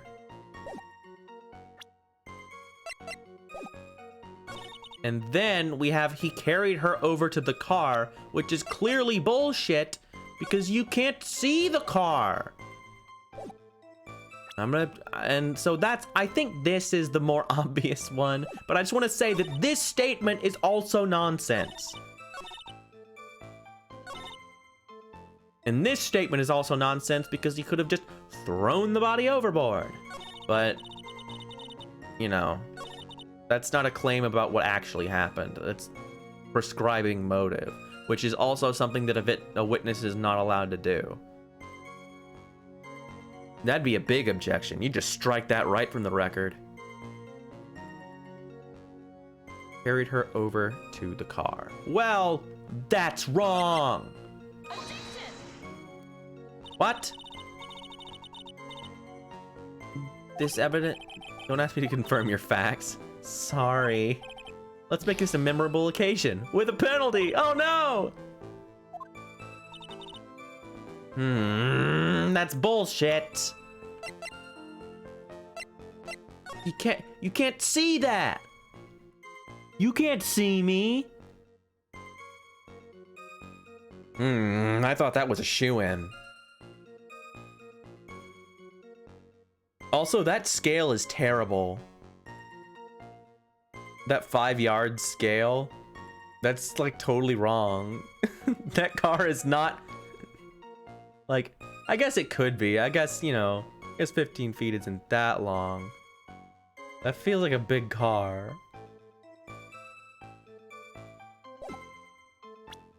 It's fine. It's fine.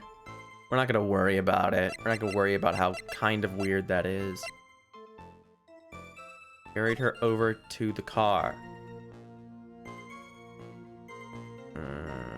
So when was this lock broken? And why? He didn't break it. He would have just opened it with the keys. Did the police break it? They would have just got the keys from him. Who broke this lock?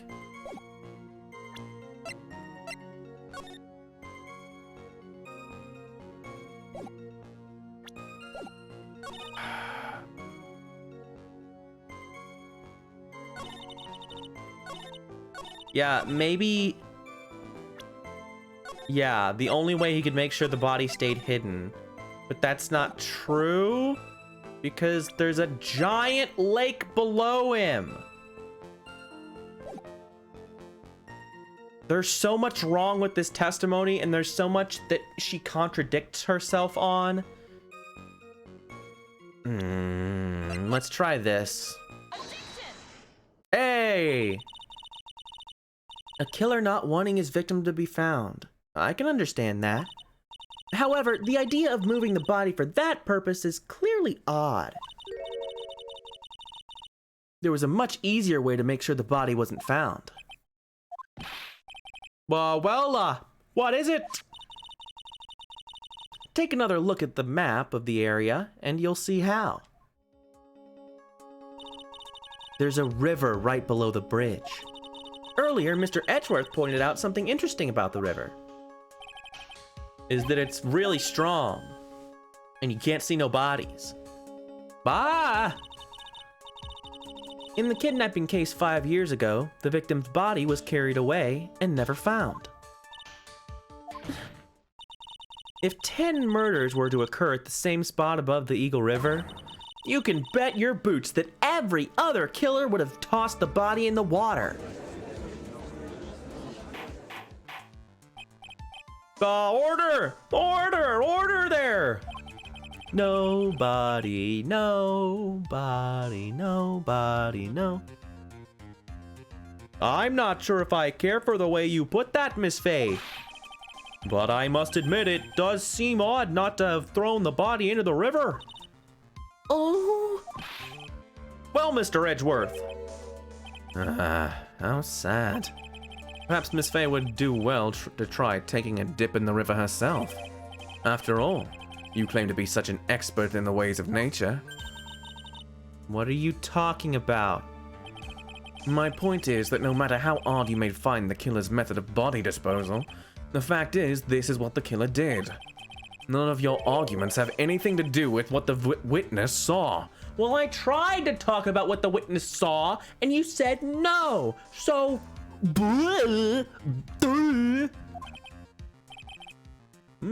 quite true there. No, not quite true. You told me that I didn't have anything to say. Shut up. Miss Faye, it seems that your assertion there is without merit after all. But what the witness claims to have seen is totally ridiculous. Surely you can't deny that the body was found in the trunk of the car. That's certainly consistent with what the witness has told us. Please, witness, go on with your testimony. I'll try. All you have to do is tell us only what you saw. Otherwise, the mean lady might yell at you again. Who is he talking about? All right, I'll do my best. Yeah, sure. He quickly picked her up in his arms. Then he carried her over to the car. So it broke into the trunk of the stolen car and hid the body in there. He couldn't just... Okay.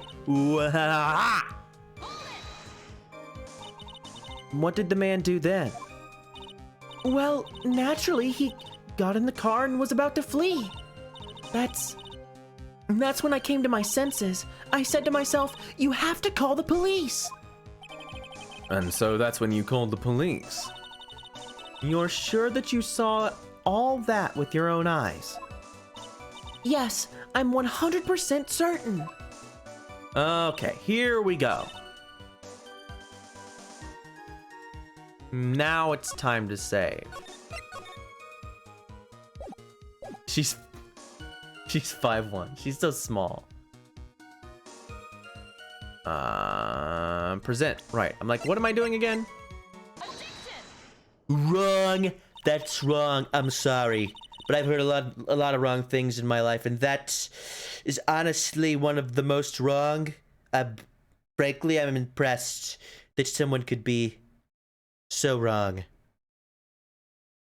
Well, Miss Foster, it looks like you've done it this time. Done what? Made a crucial mistake. A crucial mistake? Like what, Miss Faye? The killer broke into the trunk of the stolen car and hid the body in there. You're saying you saw that, right? With your very own eyes? Yes, and? It's simple, Miss Foster. Take a look at the diagram. The place you claim to have taken the photo from that day is here. Do you see what I mean? Even if you tried to see the car, this outcropping of rock is directly in the way. Ah! That's right, Miss Foster. From where you were standing, you could not have possibly seen the killer's car. Ah! I admit that the diagram shows a large outcropping of rock. However, it isn't so tall that it would stop her from seeing the car. That's right. It's not high at all. I was able to see his car just fine. I'm so sorry, but that just doesn't wash. Ah! I believe it was the witness who presented this as evidence to the court, yes? This is the location of that the photo was taken from. Your own photo tells the whole story. You can clearly see the left side of the bridge, but the outcropping that is being referred to is really more like a cliff. Bah! Your view should have been completely cut off by this cliff, but you still claim to have been able to see the killer's car. No! Order! Order in the court! What is the meaning of all this ballyhoo? Holy, yeah, Kermit.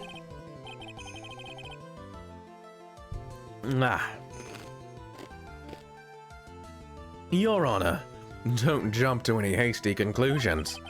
The fact that the escapee fled in a stolen car was reported on the news. After witnessing a murder, I'm sure you can appreciate that the witness was very upset. She must have heard about the stolen car and convinced herself that she saw it. But she was repeatedly warned before starting her testimony. She was told to testify only about what she saw with her own eyes. Oh! Pink dog. The Alto Virgil is a little pink dog. Mr. Judge? What is it there? I think I must have remembered things wrong. Hey, wait a minute. You can't just say that. Miss Faye, no one on the face of the planet is perfect. Yes, indeedy. Quite true. You know what they say. To err is human, to forgive, divine. I'm inclined to give the benefit of the doubt to our witness here. What? That's not fair. Save the tears for later, kitten. Mr. Armando. Don't look back until the trial is over. Now is the time to go forward. But that wasn't fair. Okay, kitten. You need to relax. Then you need to remember the other kitten's testimony. Broke into the trunk. Yeah. So tell me, how did she know that? How did she know that he broke into the trunk? That's what I said. There's the picture with the broken the lock. And why would he break in if he has the key to the car? I mean, yeah, to be fair, none of the laws in this world are fair either. It's complete nonsense. Aha! Well, Miss Foster, until you can explain how you knew that, you're going to have a lot of very suspicious people on this side of the courtroom. Well, witness. Well, I'm certain that he broke into the trunk. Because there were marks left on the trunk lid. I'm certain that they were scratch marks from when he broke into it. What? Let me see that photo. It's true. These certainly look like scratch marks around the keyhole. It's obvious that this trunk has been broken open. Well, Miss Faye, are you satisfied? The judge is on her side. I can't make any mistakes here. What she just said, is there a contradiction in there somewhere? Well, I'm gonna save, but I think obviously yes. It doesn't work. Melissa Foster, it looks like you finally betrayed yourself. What? You said you were in a field taking photos of wild flowers. But even so, you knew about the scratches. The question is when? When did you get a chance to see those scratches? Finally. I finally got her. Ha! I'm getting pretty tired of waiting over here. And then perhaps it would be faster if Miss Fay explained herself. Your Honor, there's only one possible explanation. The reason the witness had seen the scratches was... she put the corpse in herself. There's only one way that the witness had the chance to see those scratches. Well, yes? What is it? Naturally, when she opened the trunk and stuffed the corpse in herself. The person who really hid the body in the trunk of that car was... Melissa Foster. It was you that did it, wasn't it? That's ridiculous. I could never. It was the man in the prison garb. He's the one that... I don't think so, Miss Foster. If Mr. Falls had been the one who put the corpse in the trunk, he would have simply used the car key. There was no need to break it open. But he stole the car. He stole it from a young couple that had been waiting at a red light, which means that the key would have still been in the ignition. Oh, I see. Thank you for telling us about the scratches, Miss Foster. Without that, we never would have uncovered the truth. That it couldn't have been Mr. Falls that put the body in the trunk. No! Preposterous to even suggest that the witness put the body in there. If that were true, then how do you explain the photo that she took? The corpse could only have been put in the trunk when the incident occurred. And we already know that at that time, she was taking photographs. Now's your chance, Mia. Finish this thing. On the contrary, I'm not so certain about that anymore, Mr. Edgeworth. Oh, whoops. The shutter might not have been pushed by Miss Foster herself. I accidentally skipped text. Oh well. Let's take another look at this camera and see what features it has, shall we? It has a timer built into it, even a mini tripod. Why? It's almost as if she had brought this camera just to take this picture. What are you trying to say then, Miss Fay? That when the crime occurred, Miss Foster wasn't in the field as she claimed? Well, if she really did use the camera's auto timer, then the answer is yes, she was somewhere else. Exactly, she was not in the field. Would the defense please explain further? Listen, this is a crucial point. Where was Miss Foster when the incident occurred? In answering that question, we'll also make clear Miss Foster's true identity. Well then, please answer this question. Where was Melissa Foster when the incident on the bridge occurred? She's right here. Naturally, the witness was right here. But that's where the victim, Miss Hawthorne, was standing.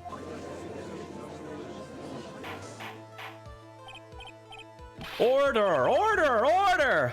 Aw, Miss Fay, what on earth? Whoop. Your Honor, if I may. After parting with the victim on the bridge, the defendant fled by car. But this would mean that there was no time to put the victim in the trunk. In other words, if someone put the body in the trunk, it could only have been before the defendant met the victim. How asinine. Of course Mr. Falls met with the victim. The only person with the opportunity to have put the victim in the trunk is the same man that killed her, Terry Falls. You still don't understand, do you, Mr. Edgeworth? By the time the witness's photo was taken, the victim was already dead. The person in the photo was not Valerie Hawthorne. What? I've never heard anything more ridiculous in my entire life. Then who exactly is the victim in this photo? It's obvious, isn't it? It's your own witness. What? It's the only possible explanation. The woman that Mr. Falls met on the bridge that day was not Valerie Hawthorne. It was you, Melissa Foster. Me? Let's remember that it was raining and foggy on the mountain that day. Mr. Falls himself believed that the woman in front of him was Valerie Hawthorne. But the defendant knew Valerie Hawthorne very well. After all, she was the woman whose testimony helped get him convicted. But since then, my client has spent 5 hard years in a federal penitentiary. He couldn't remember exactly what she looked like anymore. You were just making this up as you go along. Where's your proof? I've got it all right here. This piece of evidence will blow the case wide open. At the time of the incident, Mr. Falls had forgotten what Valerie Hawthorne looked like. Mr. Falls had forgotten the victim's face. That's why he needed some identification, namely this muddy scarf. Okay, good. Both of those would have probably worked. I was worried, like, I don't know, I feel like the scarf is just, yeah, this is a scarf, but the actual letter is like, here's where he says he wants the scarf because he doesn't remember his face, or the face, because of identification. It was Mr. Falls who requested that she wear this scarf to identify herself. That's already been proven by the note the victim left. Ooh, fun. Cool. In other words, as long as you were wearing a scarf like he asked, anyone could have pretended to be Valerie Hawthorne. Well, what do you have to say to that, Melissa Foster?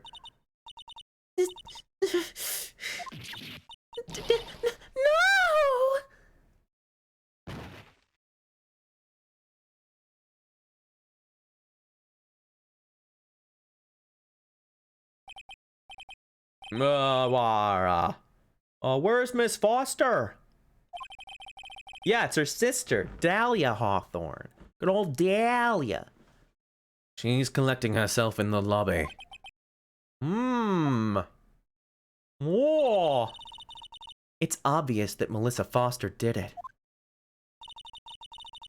She hid the body in the trunk and disguised herself as the victim. She set up the camera to snap a fake photo of them together. The only question is, why did she do it? Is she her foster sister? I wonder if that's the case. Could it even be the case because they look completely different, with her having small eyes, dark skin, brown, black hair, and large eyes, red hair, you know, bigger ears. I bet they're foster sisters. Too traumatized. That's probably true. I mean, we don't have anything solid to prove it was her. So the most we can do is get our guy off. Well, isn't that obvious? She's the real culprit. Ah. Well, we'll have to wait for Miss Foster to compose herself before we start again. Well, either there's enough here to have reasonable doubt, so they could, for the first time in Ace Attorney history, let someone off on reasonable doubt and say, well, there's plenty of evidence to say that it wasn't him, but there's no evidence to say that it was her. And this could be before the craziness, before the insanity started happening, where they made everything go nuts. So it's possible. I'm not saying it's likely, but considering the things that they've built up here and what we know happens in the future, it's possible. Also, I bet we're setting this up so that we can continue this case in the future and possibly prove what's his face innocent, or have something more to do with Hawthorne, prove Mr. Falls innocent, or it's a prequel to the prologue case. But that seems unnecessary. I think this is going to play into the next case that we're going to have to do. And it's setting up Godot. There's stuff here. Something weird is going to happen. But until then, this court is in recess there. The defense and the prosecution are both to wait in their respective lobbies. Yes, Your Honor. Understood. Very well. This court is in recess.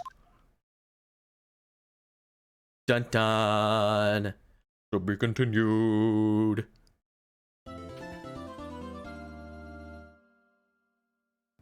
All right, let's barrel through this thing. I believe in us. I believe we can do it. February 16th. 3:1 p.m. I'm sorry. I'm sorry. I want to say thanks. You're real good. You really hooked me up. Thanks. We're almost there. Once I prove that she committed the crime. Yeah, but there's one more big obstacle we've got to get past. Obstacle? Yeah, motive. Why would Melissa Foster kill that policewoman anyway? Motive, huh? Anyways, we're still badly in need of information. Information. Right.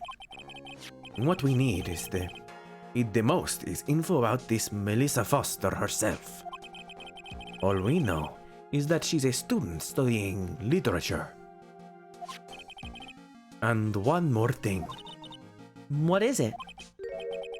Well, the incident that happened 5 years ago, of course. The kidnapping murder case that Zebra Boy is on death row for. I didn't do nothing. I didn't kill nobody. I never lie. Mr. Falls, in that case, tell us more about it. About what happened 5 years ago. Yo, that's a good deal. $13. Okay, I trust you. Like, why is this boy? Why do I feel like he should talk normal now? Hello, Mario. That day, 5 years ago, I dream of it every day. Okay, I believe you. This picture, it reminds me everything. Bridge looked same, just like then, 5 years ago. Like it could fall apart at any minute. It sounds like Homer Simpson. Marge! So it's been broken like that for at least 5 years. Sorry, buddy, but you sound like the one that could fall apart at any minute. It's true, I did. I did kidnap her. 5 years ago, I kidnapped my girlfriend, Dahlia Hawthorne. Your girlfriend? Huh? Hey, hold on there. Did you say Hawthorne? The victim's last name. Dahlia Hawthorne. Valerie's little sister. What? Are you serious? The girl, let her go. I thought she was like 14. That's weird, dude. You're like a weirdo. Come closer and I kill her. I mean, we know it's her fault somehow. You're not gonna get the chance.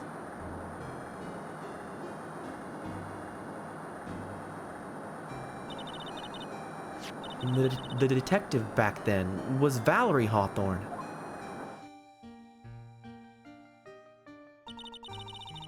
At first I thought shooting someone for kidnapping was crossing the line, but if it was to protect her little sister, I can understand why she did it. Wrong! Don't protect sister! Valerie betray me! Betray us! What do you mean she betray you? Everybody betray me. I'm fed up with this world. Everything all lies. All make-believe. Kidnapping too. I'm fed up with this trial. We should... I should make him talk like Tommy Wiseau now. This guy's voice has been all over the map. A make-believe kidnapping? Dahlia, my girlfriend, my love, my teen angel. Ugh. Did he actually say my teen angel? I've seen one too many soap operas. I think this guy should die. I don't really care anymore. I mean, he is clearly, like, brain damaged somehow. So he's being manipulated. But it's still, I don't like it. I'd do anything she says. Anything for Dahlia. Anything Dahlia says? Hold on a minute. What you're saying is that the kidnapping 5 years ago was planned by... Yeah, me and Dahlia. What a story. And Valerie too. Valerie was in on it? Dahlia's family rich. Jewelry business. Very successful. We get one jewel. That's what we thought. Me and Dahlia wrote kidnap note. Wow, we sent to her dad. Asked for $2 million diamond, huh? Tell him make exchange on Dusky Bridge. We tell him Valerie make transfer cause she knew detective. Having a police detective in your pocket is a useful thing, all right. In the end, you are planning on splitting the 2 million 3 ways, huh? Yeah, but that woman. Who was it? What happened? That woman, Valerie, she'd do it for real. She shoot at me for real. Me and Dahlia.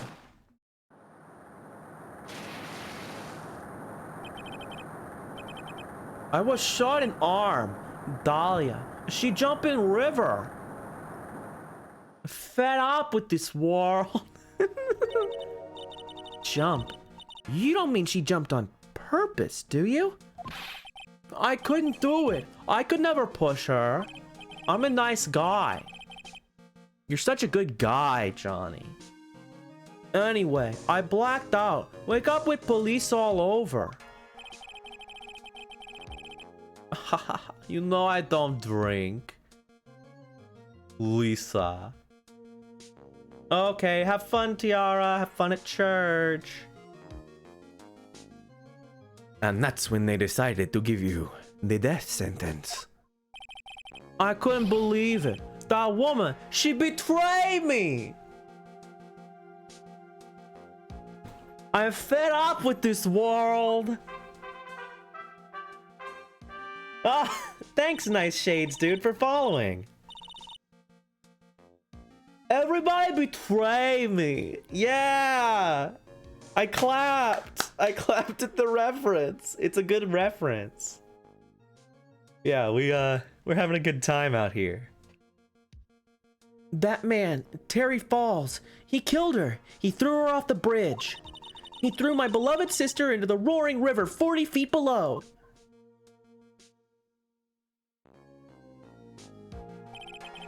These 5 years, all I wonder is, why? Why? Why? Why did she lie? That's all I want to know, huh? So that's why you called her. You wanted to hear the truth from Valerie herself. Yeah, we've been going through all these games. The voices are very inconsistent. But we're getting there. I'm glad that we decided on a good voice for this guy.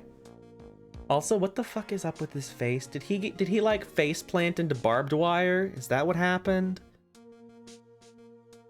Yes, but I forgot what she looked like, so I tell her to wear a scarf.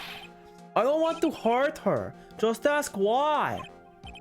Why? Why did you lie? Why did you betray me? Yeah, probably. I mean, I'm just saying, it's very like peculiar looking with the little stars. I don't know. I just want to hear answer from her mouth. That's all. Yeah, Binance. Yeah, definitely. Yeah, I mean, those people don't do well in prison, for better or for worse. Mostly for better. Anyway. So that's why you made a crazy escape like that. Just one thing, zebra boy. My senses are tingling all over me. All over. Tell me, Mr. Falls, where is it? Huh? Where's what? Come on now, kitten. The ransom, the $2 million diamond. Yeah, I mean, speaking of nonce, he definitely does continue to say kitten. And I definitely continue to have to not make a Discord joke every single time. It takes like all of my being to not do it. It hurts. Remember that now. Did you give it back to Pops? Did the police take it? I don't know. Huh? You don't know? No, really. I don't know. It's gone. With Dahlia. With Dahlia? That day, on the bridge. Dahlia put it in backpack. Now gone. With Dahlia. Gone forever. Into Eagle River.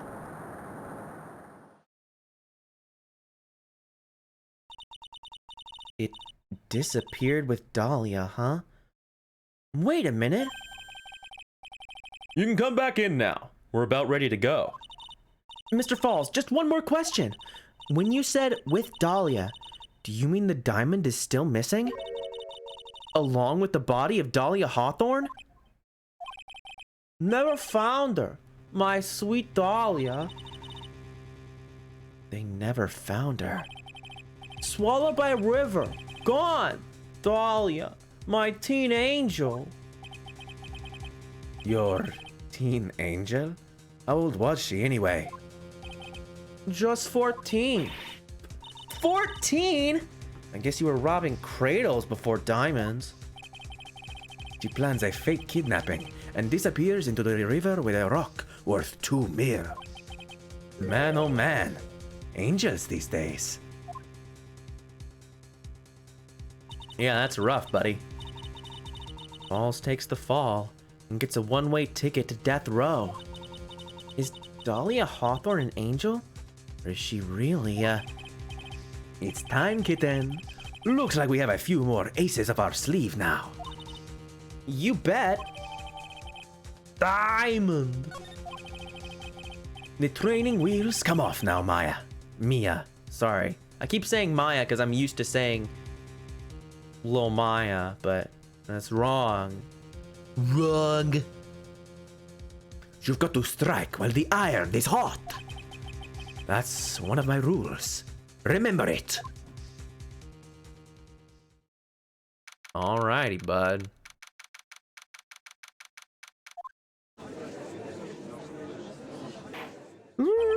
Let's hope it's enough to change the future, or will the future refuse to change? But now then, let's continue with the trial of Mr. Terry Falls, eh? Witness, are you, feeling better? Yes, Your Honor. I'll try my best. You're a brave young lady, you are. Not this again. I can understand a defense lawyer wanting to get a client off the hook. However, to try to pin the crime on an innocent student is... What are you talking about? My witness is not the person on trial here. She's an innocent bystander who witnessed a violent crime, and that's all.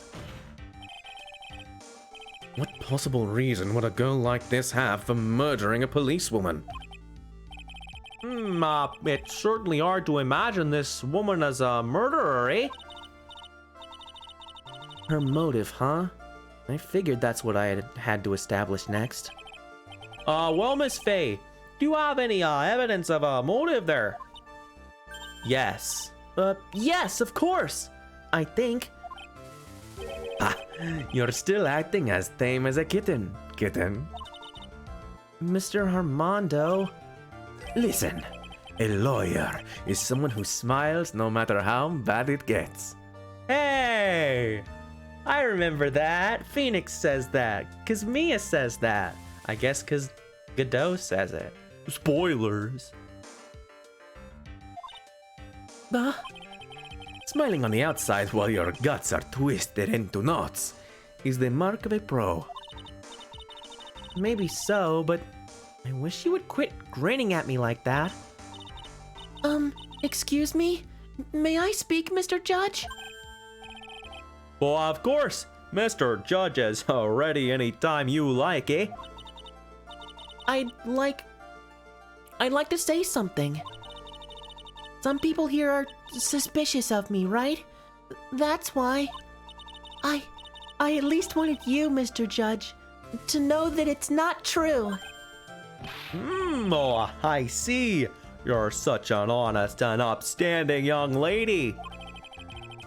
Looks like this witness is a real professional.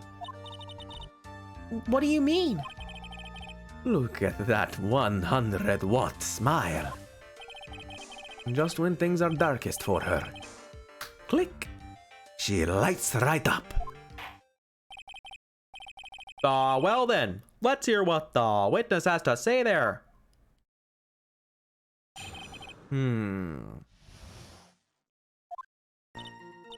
I was out of the country until the year before last.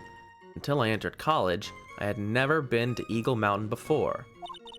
And I certainly don't have any reason for wanting to hurt a police officer.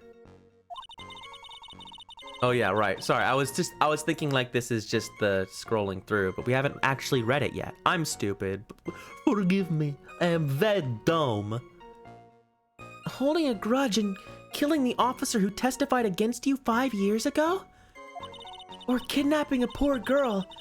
I just think that the defendant is a terrible, horrible monster.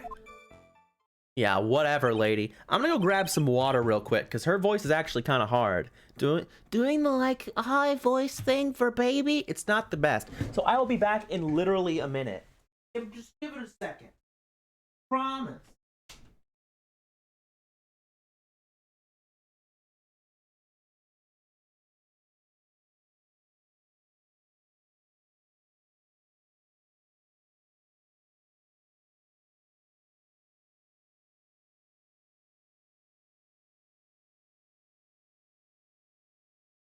Yara made me promise that I would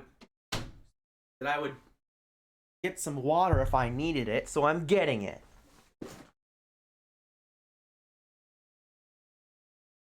Hydration may be a meme, but it's not a meme, folks. Especially when you're reading so much.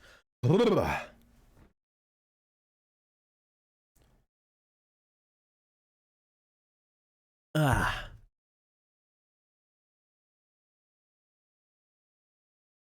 All right.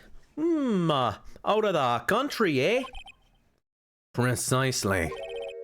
Furthermore, she has no possible motive for committing murder. Indeed. You're up to bat, kitten. Sharpen those claws and put on your best smile. Hey, Tiara. You bet. Somehow I have to tie her to this case. You still here? Thought you had church. Or are you on your phone?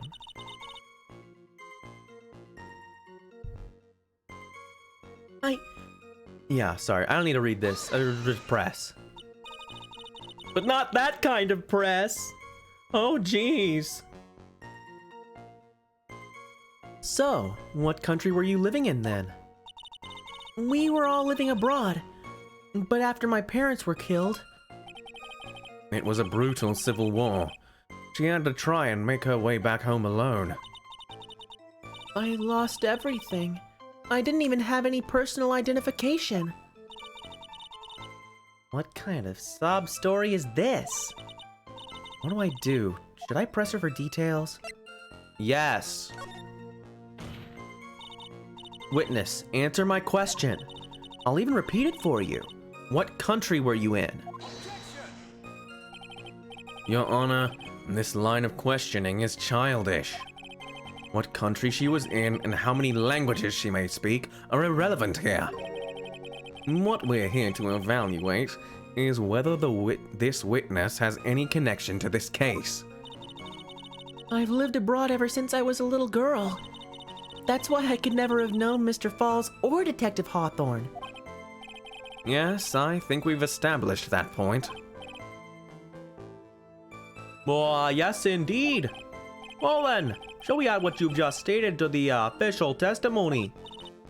Yes, please, Mr. Judge. What I should really do is say, hey, Dahlia, and her be like, yes, and then be like, gotcha. That'd be pretty funny. I mean, Phoenix did that in the last case where he's like, here's the bottle with the poison. And El Tigre over there was like, oh, that's not the poison. Blah. Way to go, idiot. Didn't know the victim or the defendant. You didn't know either person. Are you certain of that? Yes, I'm afraid I'm rather shy around people. Oh, well, that can't be helped. Why is he just agreeing with everything that comes out of her mouth? First time you saw either of them when they were on a bridge, correct? Yes, it really was a coincidence. Until I entered college, I had never been to Eagle Mountain before. So what made you decide to go to Eagle Mountain anyway? I just love being outdoors. Picnics, hiking, you know, that sort of thing. You don't look like much of a hiker to me, but you do look like a digger of sorts. Hey, you can't say that on TV. You can't just call people that, Mia. That's their word. Sorry. But Eagle Mountain is a 2-hour drive from here, and no trains run through there. There are plenty of mountains that are closer and easier to get to. Well, I went there once with the college hiking club. I fell in love with its stark, desolate beauty and its cold yet romantic gloominess. Didn't know you were such a goth. By the way, what's the name of your college? The prosecution objects to any questions that involve the witness's personal life, private life. Blah, blah, blah. All that matters is that she is a material witness to a crime. The witness doesn't need to respond to questions that are clearly malicious in intent. Thank you. She's really gone too far. Miss Faye, you're treading on thin ice here. I hardly said anything. Talk about sensitive.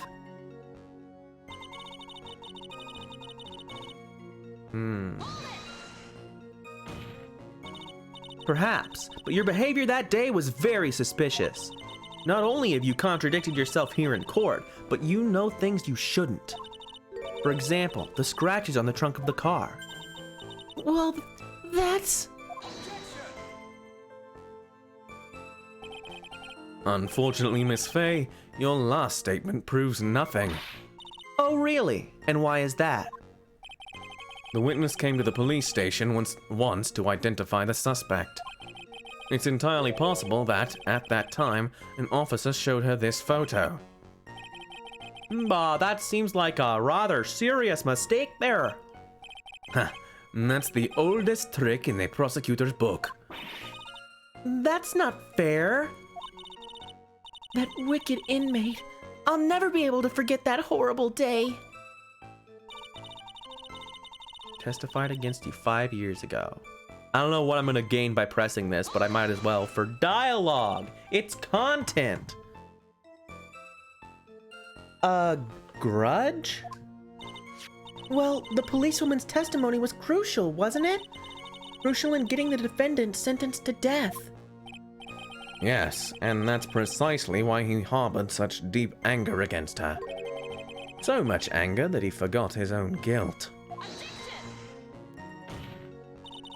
My client has always maintained that he's innocent of those charges. He seems rather forgetful. Your client, I mean. Not only did he forget about what he did, but he forgot the poor policewoman as well. What do you mean by that? Your client. He forgot what the detective looked like, right? It's too bad for her that he didn't forget about her testimony as well. Well, she's right about that. Mr. Falls is kind of forgetful, but I don't care. you said he forgot what the detective looked like. What did you mean by that? Well, he couldn't tell who she was without some kind of identification, right? Quite right. That's why the victim was wearing a scarf as identification. Why, if I had been wearing a white scarf that day, then he probably would have tried to kill me. That's true. He's clearly a bitter man. This is bad. Mr. Falls' reputation just keeps getting worse and worse. Sometimes it's best not to poke too deep. What should I do with that last statement? I say have it added to the testimony. And just add it. Stick it right in there. You know why? Because I think it's important that we establish that Mr. Falls would have thought that anyone wearing that white scarf Was the victim. I think that that's important. Your Honor, what the witness said just now was tremendously important. I'd like it added to the official testimony. The prosecution has no objection. After all, the defendant is a killer and a mentally unbalanced one at that. And that testimony only helps to further prove that point. No, that's not why I... Well, enough. Witness, if you would. My pleasure, Mr. Judge. Yeah, I guess I'm lucky I wasn't wearing a white scarf. What do you mean by lucky? Well, it's February now. Everyone is wearing scarves. If I had accidentally worn a white scarf like he said... Then you yourself might have been killed.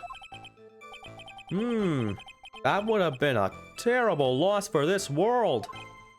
Ha! It looks like you pressed too hard this time, kitten. Mr. Armando! Keep looking around and you're going to lose sight of the finish line. Justice is blind, but she's not deaf. Sometimes you have to know when not to talk. You're all wrong. You're all wrong. strike this from the testimony. This is, you can't have this. Objection. You knew about that incident? But weren't you out of the country until the year before last? Well, I saw a report about the escaped convict on the news. They had an in-depth report about his whole history. So you were still living abroad 5 years ago, is that right? Yes. I can't let her get away with these lies. Listen to me. She's neck deep in this whole thing. Somehow, you're just going to have to get her to show the court her true self. Okay, I was out of the country until the year before last. Naturally, I didn't know the victim or the defendant. Until I entered college, I had never been to Eagle Mountain before. Certainly didn't have any reason for wanting to hurt a police officer. Holding a grudge and killing an officer who testified against you 5 years ago. I guess I'm lucky I wasn't wearing a white scarf. Oh, kidnapping a poor girl. I think the defendant is just terrible. I don't like that guy. He's smelly. He's a big smelly man. Okay, so what do we have? Dahlia Hawthorne, deceased. Valerie's younger sis, victim of the kidnap murder. Fell from the bridge, no body found. Melissa Foster, 14. Dahlia Hawthorne was 14, it's been 5 years, Melissa's 19. College student, witnessed and photographed the incident on Dusky Bridge. Out of the country until the year before last. So what evidence do we have?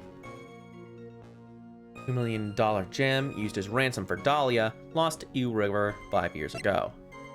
Melissa Foster took the witness's photo with this. It has a timer function. So what can I prove?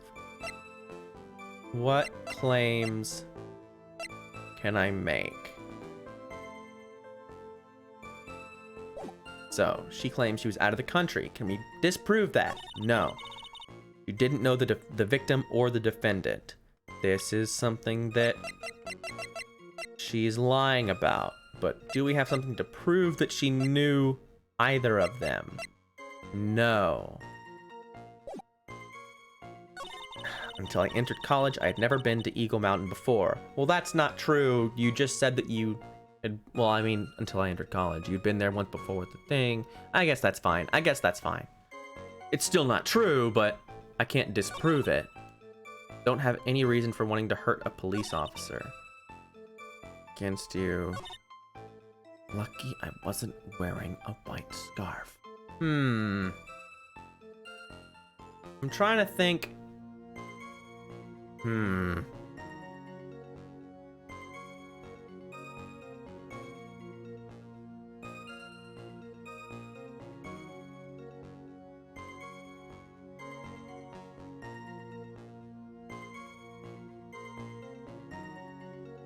Sorry. And a cough there. That was not great.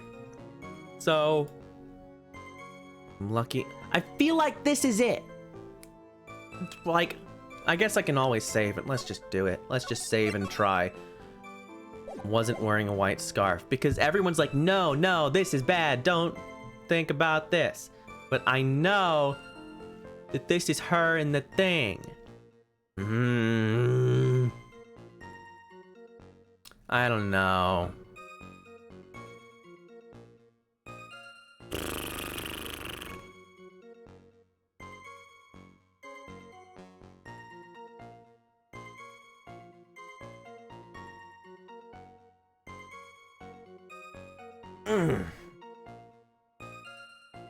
So what do we have? We have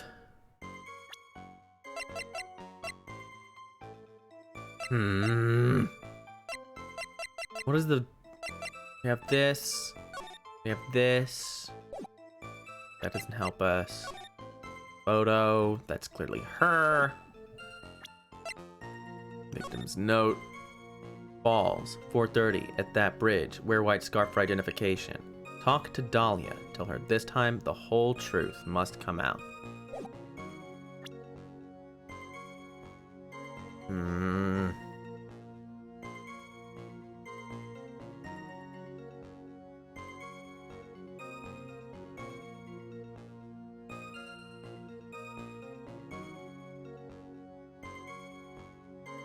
white scarf.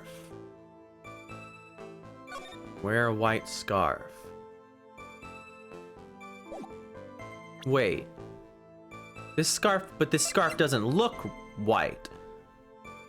So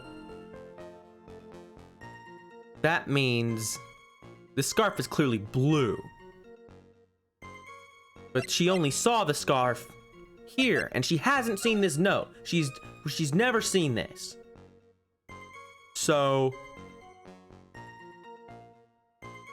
she would only say white scarf if she'd seen this note which mentions the white scarf. Yes! I'm so smart. I'm so smart. You can never call me dumb again. I'm the best. I'm the best in the biz, baby. We take those. We take those. It's true. Mr. Falls did give instructions to Valerie Hawthorne about their meeting. The note said that she left said, wear white scarf for identification. Why, yes, what about it? Isn't it obvious? Doesn't it strike you as odd? That note was a secret piece of evidence. How is it that the witness knows about it? How is it that the witness has known about several pieces of evidence? Order! Order there! Boy, it is odd, eh? Well, Mr. Edgeworth, did you show top secret evidence to the witness? Your Honor, I certainly never gave anyone permission to do such a thing. In that case, the only way the witness could know about the note would... Just a moment. Of course I didn't know about the note. It's just, I saw it when it happened, with my own eyes. When the victim went to see the killer, she used her own scarf to signal him. That's why I assumed the signal was a white scarf. I suppose that makes sense. Come on, Mia, you can't let her weasel out of it that easy. Witness, sorry, but your explanation isn't gonna work here. But why? It's true. And that's what I saw. Impossible. There's no way you could have seen the victim use a white scarf to signal him, because there was no white scarf. You've said several times in your testimony that the victim was wearing a scarf. A white scarf, correct? Yes. Is something wrong? That's what I'd like to know, Miss Foster. Have a look at this. It's the victim's scarf. I'm sure people would disagree about what to call this color. However, it certainly is not white. You knew what the note said. She knew the contents of the note? No! It says, wear white scarf for identification. That's the reason why you said it was white. Well, Miss Foster? No! Charlie! Order! Order! Order! Mr. Edgeworth, I'm waiting for an explanation, bud. Fuck, bud. I'm quite sure this note wasn't leaked to the public. And yet, the witness knew exactly what the note said. At the time of the murder, the number of people that knew were quite limited. Terry Falls is one. The person who wrote the note, Valerie Hawthorne, is another. And finally, one more person. But did you say, one more person? That's right. A person that no one would have suspected. Have you figured it out, kitten? Yup. The third person that knew the contents of the note was... Melissa Foster? Or Dahlia Hawthorne? I don't know which one to pick. I'm gonna pick Dahlia Hawthorne because that's stupider. Or, no, we'll still pick her. We haven't revealed that Dahlia is still alive, or said that Dahlia is in the note. But, the third person that knew the... Oh, this is scary. I don't like this. I'm gonna go with my gut. My gut says to tell that it's Dahlia, because it says Dahlia in the thing. Maybe this is wrong, but it's fine. We still have one more pip. It'll be fine, right? And that person is Dahlia Hawthorne. Yeah! Spooky ghosts scare me. Dahlia Hawthorne? But I've never heard that name before, eh? Look at the victim's note. This is what it says. Talk to Dahlia. Tell her this time. There's her name, right there. What's this? So who is this person? This Dahlia Hawthorne. Miss Faye must be desperate if she's trying to bring the dead back to life. Dad?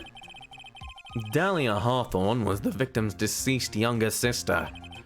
She was killed in a crime 5 years ago. What, killed in a crime, eh? But you don't mean...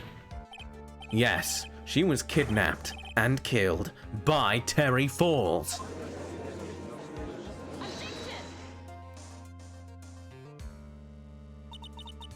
You said she was killed, but was she really? What are you implying?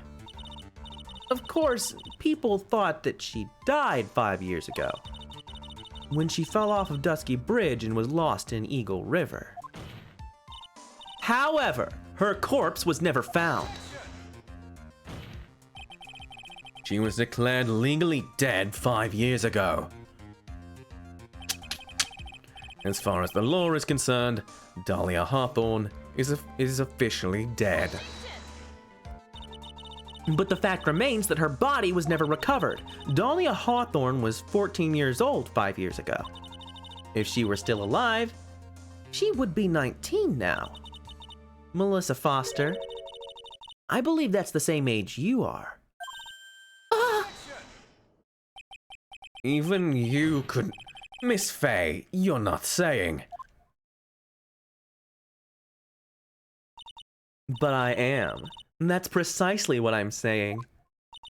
This witness before us is the girl that was kidnapped and killed 5 years ago. This girl is in fact Miss Dahlia Hawthorne.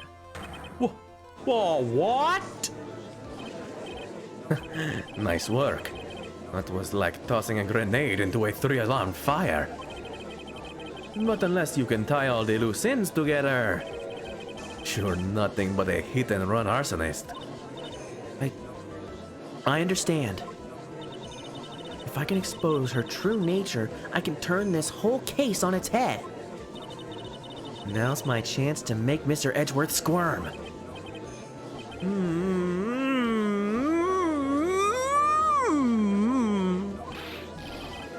Witness! Just who are you anyway? I'm... I didn't think it'd come to this. And that's enough. You don't have to say any more, witness. Yes, I understand. What? Mr. Edgeworth, explain yourself, eh? Your Honor, I have an admission to make. I honestly never thought the defense would pursue this matter this far. You don't mean... Yes. The prosecutor's office isn't filled with fools, you know. Naturally, we conduct full background checks on all of our witnesses. What did he say? It looks like the kid knew. He knew her true identity from the get-go.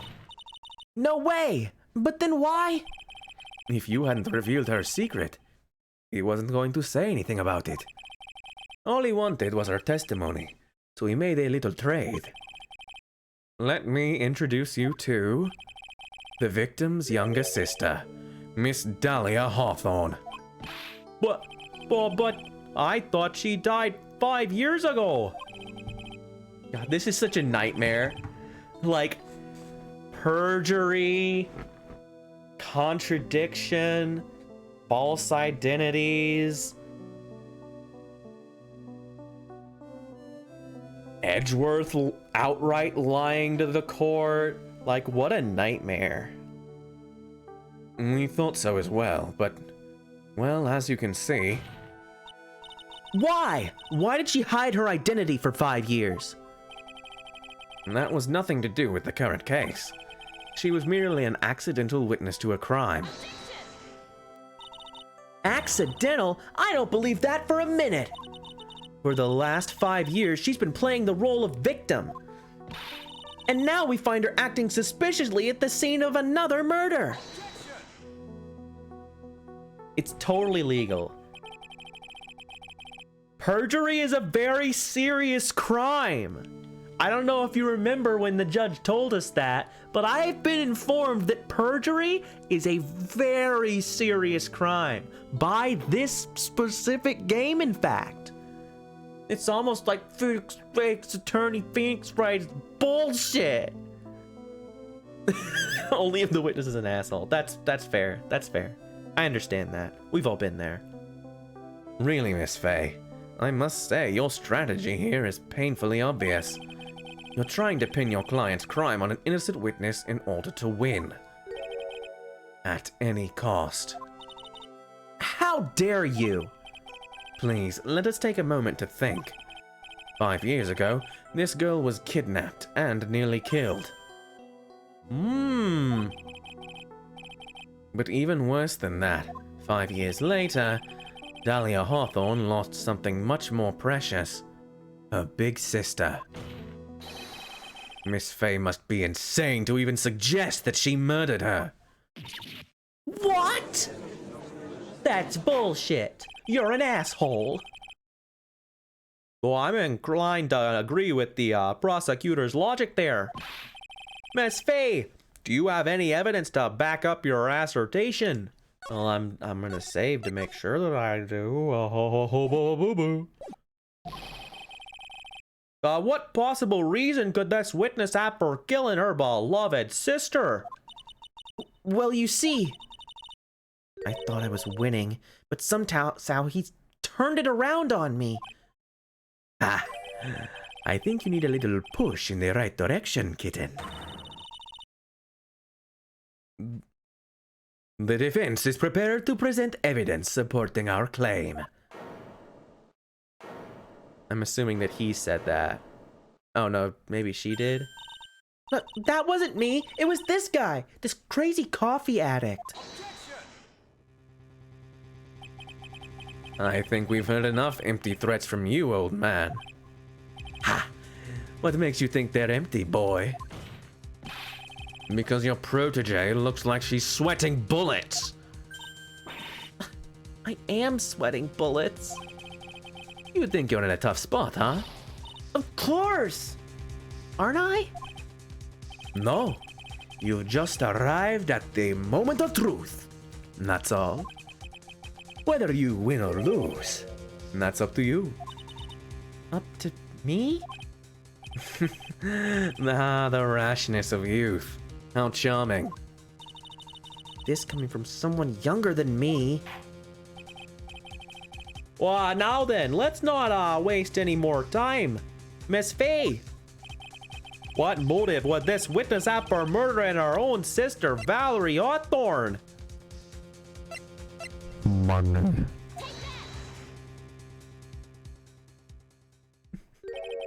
What is this? Is this the defense's idea of a joke? If so, I certainly don't get the punchline. Well, Miss Faye, Oh, that was the rashness of youth. the rashness of youth, and what is the point of in you furthering such a stereotype? Oh, that's bullshit. That's bullshit. That's the motive. Shut up. Yeah. Oh, I saved way earlier. I didn't realize I saved so early. I thought I saved right before it, but it's fine. It's fine. Don't worry about it.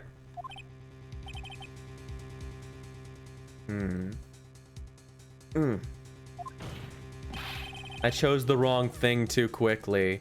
It's the victim's note says, like, I'm gonna save again just to make sure I don't have to go back through this again. But the victim's note says, we gotta tell the whole truth. Once again, I've skipped a step.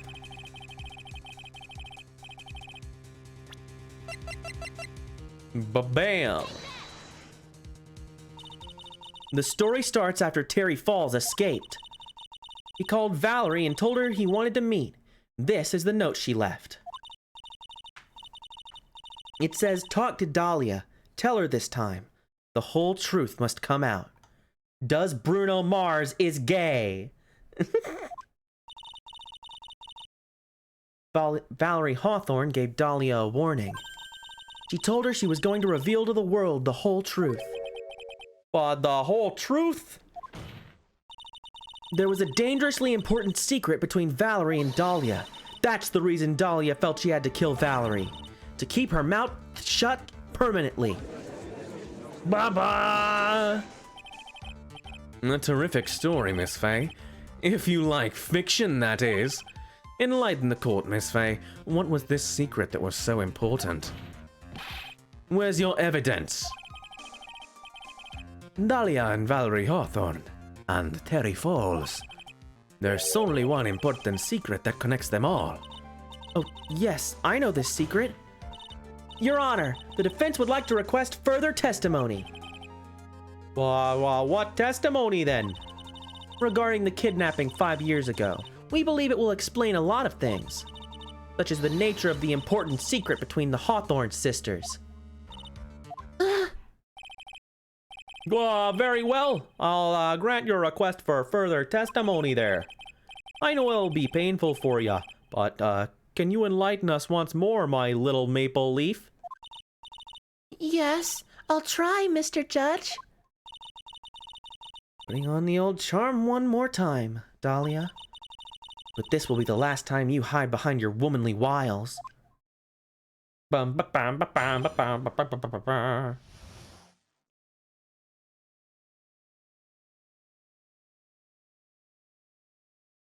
Blech. 5 years ago, I was kidnapped by Mr. Falls.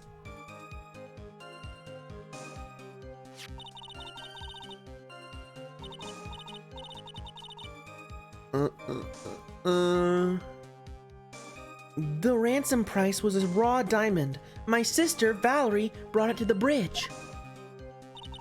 After she made the exchange, she shot Mr. Falls in the arm. Well, that's not true. That's when Mr. Falls tried to kill me by shoving me off the bridge from behind. I survived, but I was afraid I might be kidnapped again for my family's money. So I decided to change my identity and start a new life.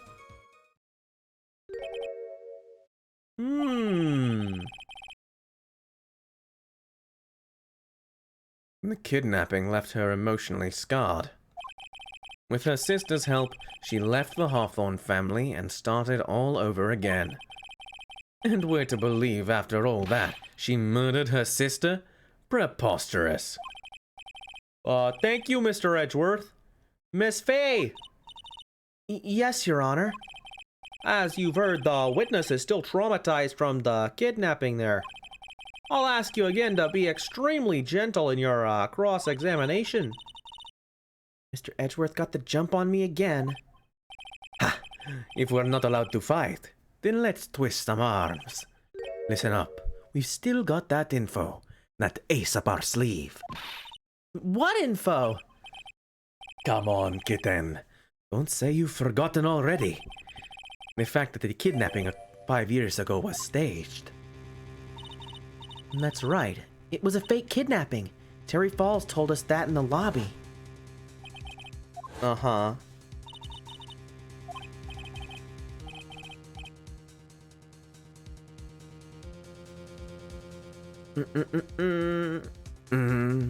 Me and Dahlia. And Valerie, too. Yes, that's it. The fake kidnapping is your best shot, Mia. That's her secret.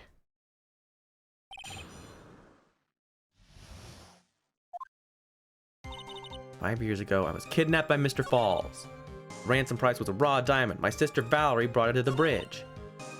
She made the exchange. She shot Mr. Falls in the arm. That's when Mr. Falls tried to kill me by shoving me off the bridge from behind.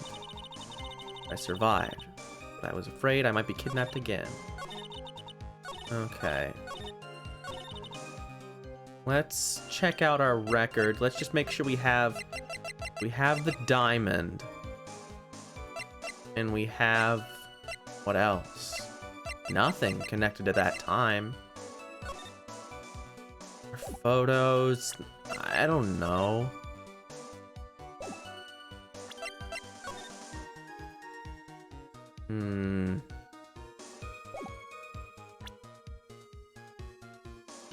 Not sure. Let's press some stuff and figure it out.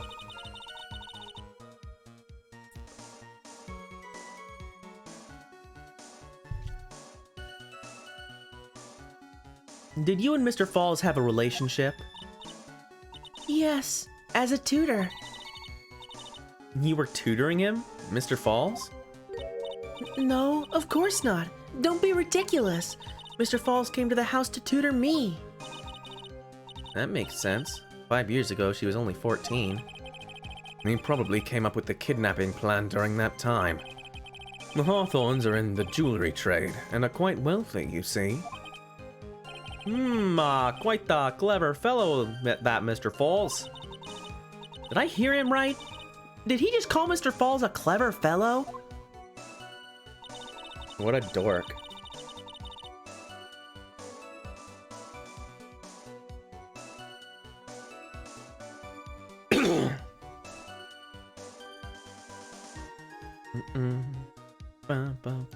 Sorry, I looked away for a second.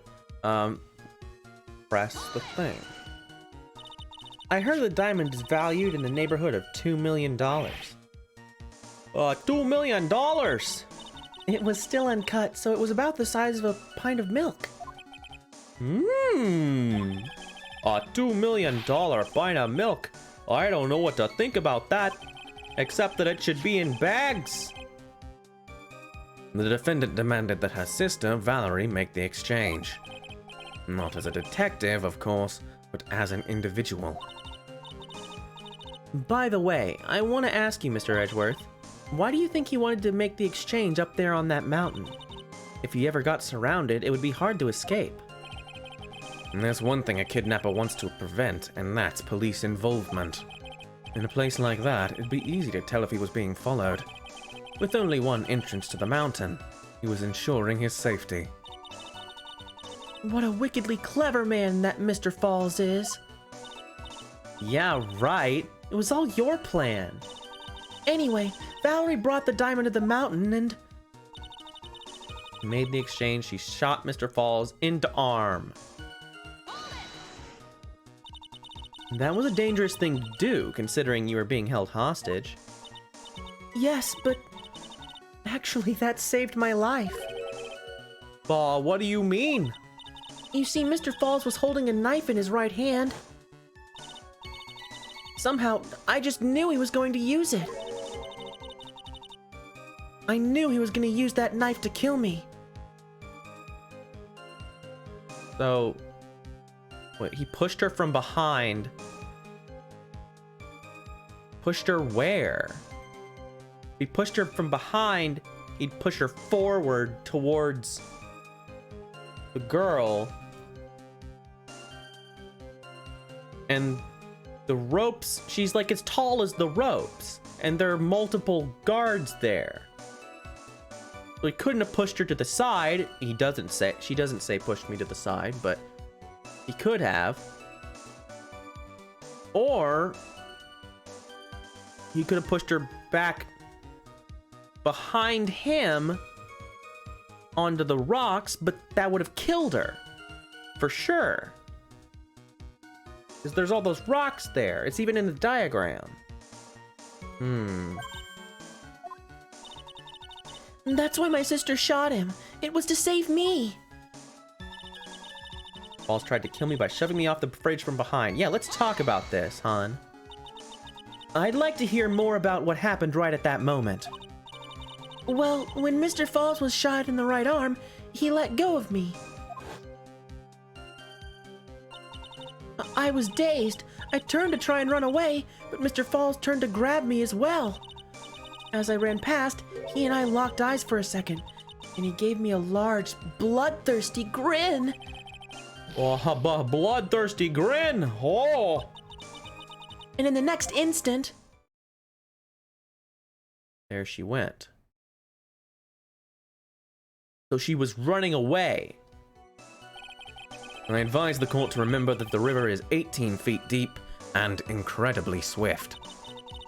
I was a strong swimmer, but I was knocked out. When I came to, I had been carried away by the river to a strange place. I'll never forget that day. The crumbling bridge, nowhere to run, and just one little shove from behind. That was it. Before my sister could catch me, I fell into the river.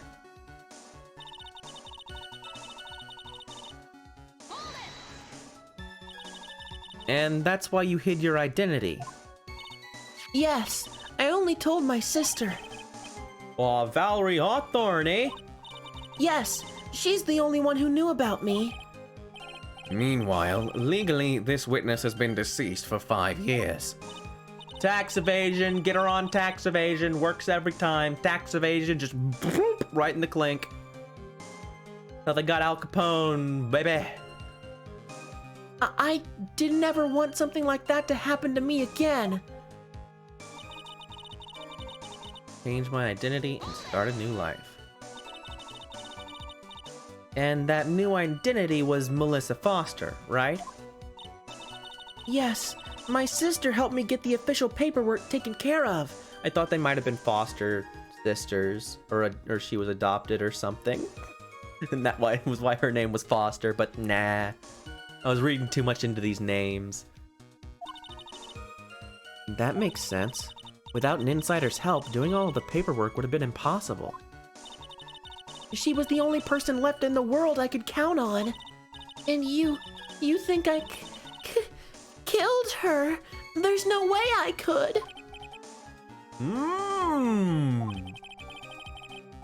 It's the moment of truth for this witness too.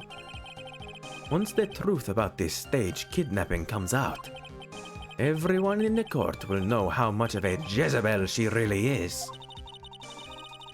I've just got to prove that kidnapping was a hoax. Okay, proving the kidnapping was a hoax. Well, shoving me from behind off the bridge. Present.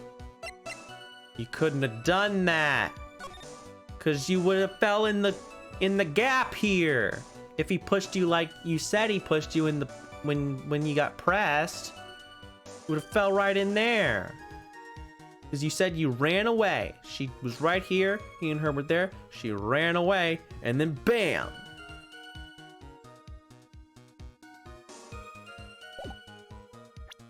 So it must be... Yes! The music stops. I'm always happy when the music stops. You say that Mr. Falls pushed you into the Eagle River. However, that's hard to believe. But it's true. I felt a push on my back. I'm certain of it. It was Mr. Falls. I'm sorry. I guess I wasn't clear enough. I shouldn't have said that's hard to believe. I should have said that's impossible. Impossible? I asked the court to recall the condition of Dusky Bridge, now and 5 years ago. That bridge hasn't changed one bit in these last 5 years. If someone had pushed you from behind, as you have claimed, instead of being carried away by the river, you would have been smashed by the bedrock below. A most certain death. Do you understand now, Dahlia Hawthorne? The very notion that my client pushed you from behind is impossible. Oh! Your Honor, this event occurred 5 years ago. Why, for all we know, the water level in the river may have been higher back then. But it's 40 feet from the bridge to the river. A small change in the water level wouldn't have made a difference.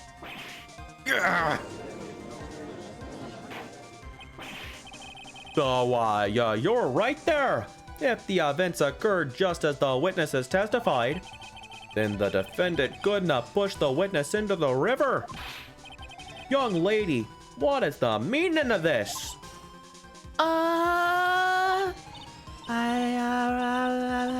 You see,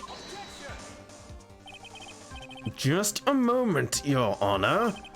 It's true that the witness testified that the defendant pushed her into the river. However, she never stated that she fell from the back end of the bridge. What do you mean? After being shot in the arm, it's plausible that Mr. Falls panicked. Therefore, he could have unwittingly pushed her off the side of the bridge. If that's true, she would have fallen into the river. Well, Miss Hawthorne, is Mr. Edgeworth's explanation correct?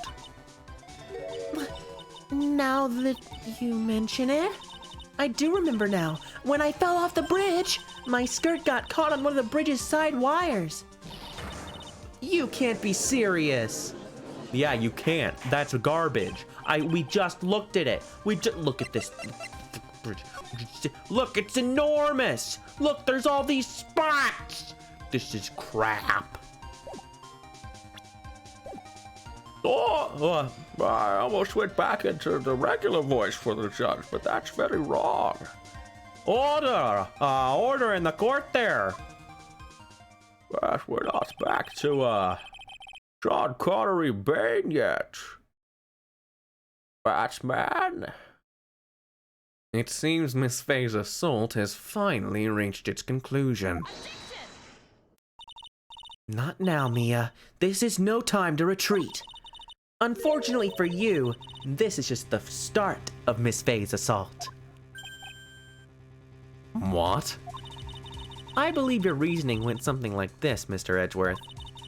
After being shot in the arm, it's plausible that Mr. Falls panicked.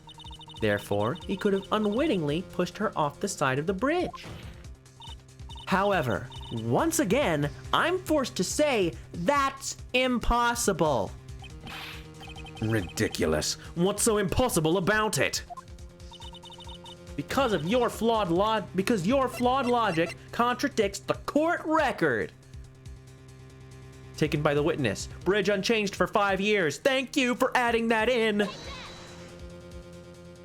Oh no, his eyes. He's freaking out. Your Honor, all of the answers are right here in this photo. Take a look at the wires supporting both sides of the bridge. They extend up to about 5 feet off the ground. It would be impossible to push someone off from there. No! But let's remember the size and strength of the defendant. Wires like this wouldn't be a problem for him. He could have easily picked up a 14-year-old girl and thrown her over. So young and already so forgetful, Mr. Edgeworth. Mr. Falls had been shot in the right arm. And more importantly, Valerie Hawthorne had her gun trained on him at point-blank range.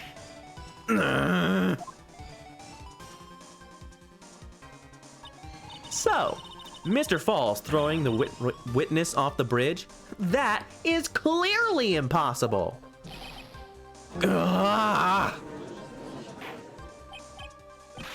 Order! Order! What is the meaning of this? Dahlia Hawthorne, you jumped into the Eagle River intentionally. What? Oh, what is this? Indeed. What do you mean by such a ridiculous remark? Yes, it's ridiculous. My sister was there to help me. She had her gun and handcuffs. She could have saved me. Jumping into a raging river like that would have been suicide. Perhaps, but still, that's exactly what you did. You were probably confident that you could handle the swift current. But even more so, the witness had a much more compelling reason for jumping in the river. Ooh. Oh. Oh? Then what was it? What was so important that she'd want to jump into the river? The witness is still alive. This fact alone explains everything. This is why she No, I can't pause fast enough. Oh shit. Whatever. We know it's this, right? It's not gonna kill me. This is why she risked her life by jumping into the rapids of the Eagle River. 5 years, yes. 5 years ago, something else disappeared along with Dahlia that day. The item that Valerie brought up the mountain with her. The $2 million diamond. Ugh! No. It can't be. Yes, Dahlia had had it all planned from the beginning. The $2 million. She was gonna keep it all for herself.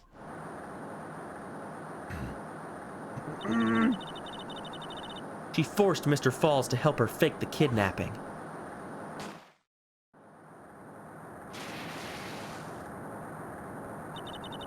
At the last minute, she betrayed him and threw herself into the river. She betrayed me, with the ransom tucked away safely in her backpack. I'm fed up with this world. Why, that's simply ridiculous. Not quite, Edgeworth. Your Honor, 5 years ago, the witness was only 14 years old. Do you really think a 14-year-old is capable of such a demonic plan? This woman is a demon. And there was one more person who helped make a demon out of her. Her sister, Valia Hawthorne. Why, you mean the victim was involved in the kidnapping plot as well? But she was a detective then. You're saying she participated in her sister's kidnapping? Precisely. I'm sure that it weighed heavily on her conscience for the past 5 years. This is the sole reason behind the victim's murder. Wow, what do you mean by that then? On the day of the murder, after receiving the phone call from Mr. Falls, Valerie called her sister Dahlia. And then she told her what she was planning to do. Very not poggers of Dahlia, absolutely. That was not very poggers there, eh? Planning to do. Goats Z, goats Z. She was going to tell the whole truth, as she wrote in her note. That is what sealed Valerie Hawthorne's fate. That is when you hatched your demonic plan to kill 2 birds with 1 stone.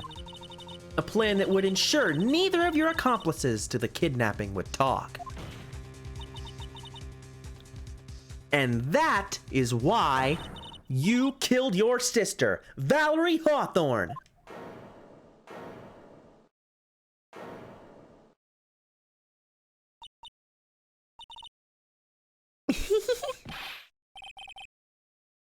Who is that there, laughing at a time like this?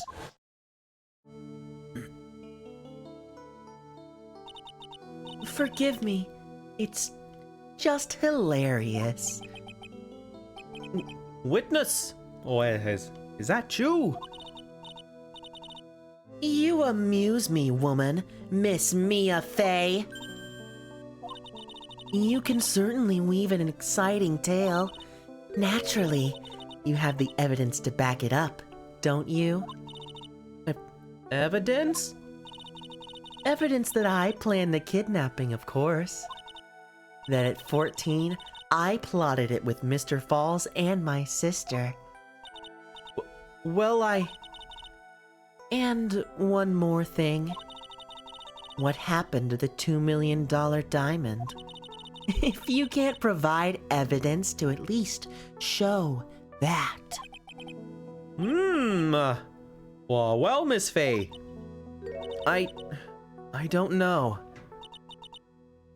What a joke. You, Miss Faye. Are you stupid or something? Oh no! Don't say that. Oh, it hurts my heart.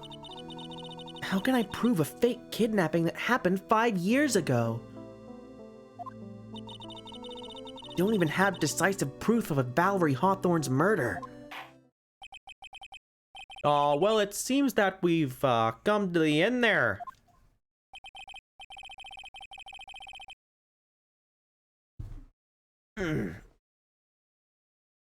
To be honest, the witness's behavior does raise certain suspicions. However, I am forced to reject the assertions made by the defense. Of course you are. Is this it? Is it really over? That girl has made a fool of me and there's nothing I can do about it. Ha! Without evidence, the trial is over. Who decided that? Mr. Armando! Come on now, kitten. Haven't you figured out that you can make your own rules? For example, even if there's no evidence, there's still testimony. Testimony? On the day in question, Dahlia Hawthorne murdered her sister, Valerie Hawthorne. She hid her body in the trunk of Mr. Fall's stolen car and then went to meet with him.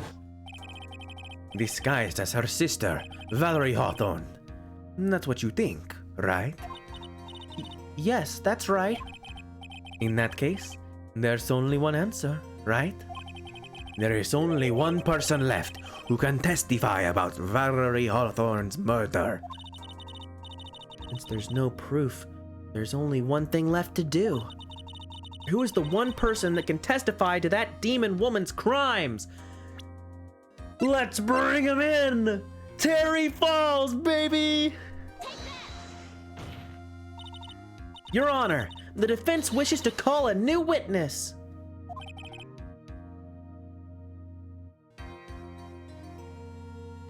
Bum bum bum ba-da-da. 1 second. Blech. Water, love it.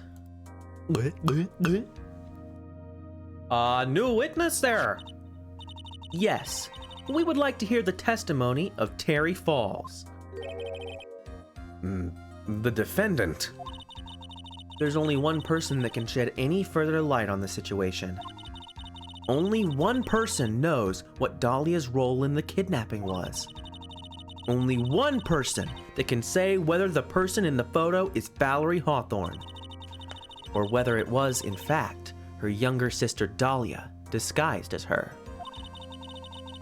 There's only one person who can solve this riddle once and for all, and that person is Terry Falls.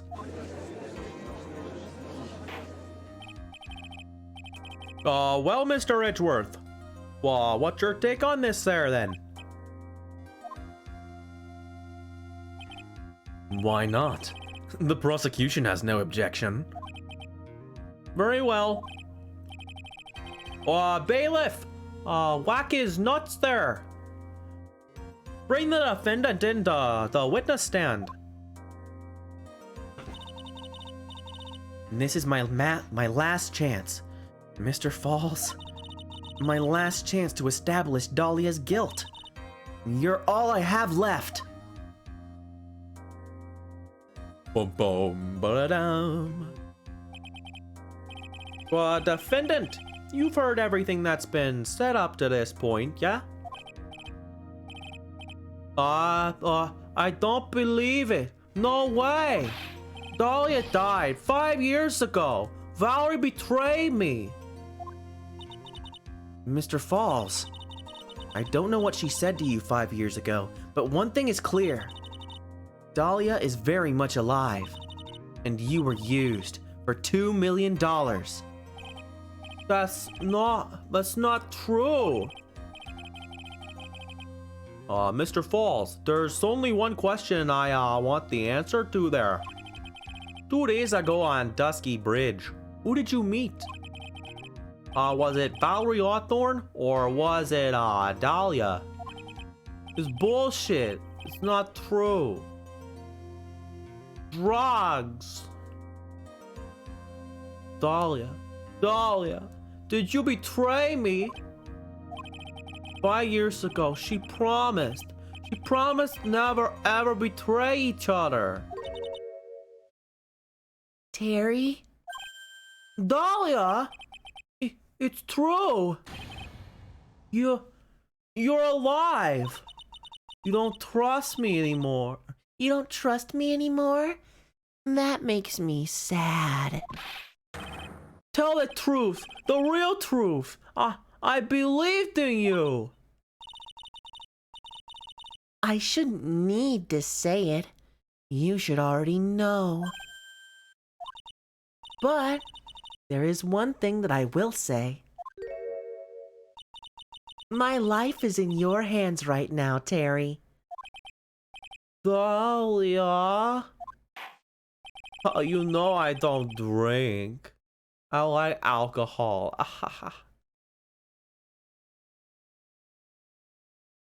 I allow Mr. Falls to testify once and once only there. Well then, Mr. Falls, yours will be the final testimony on this trial. Oh, thank God. We're approaching 4 hours, and I really would not like to go over. Witness! Whoa, I'm sorry. I apologize. The water, please. I need water. I can't talk. Need water. Oh well, I guess it'll have to be my coffee instead.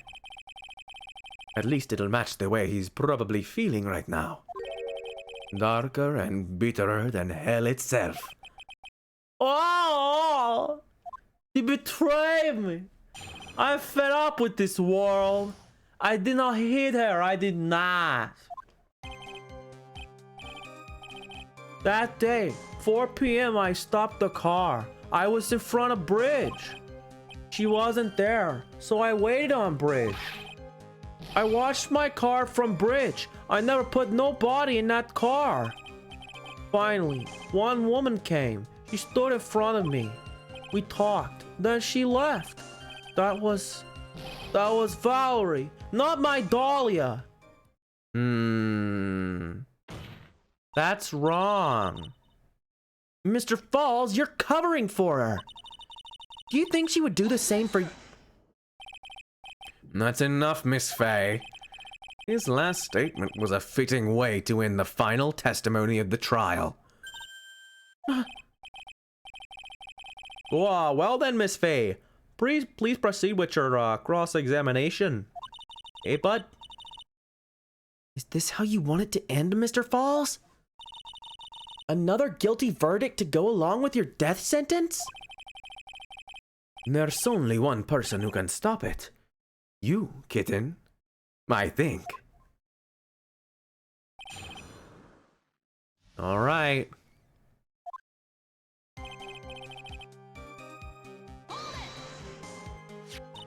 According to the note, the meeting was supposed to take place at 4:30. You certainly arrived early, didn't you?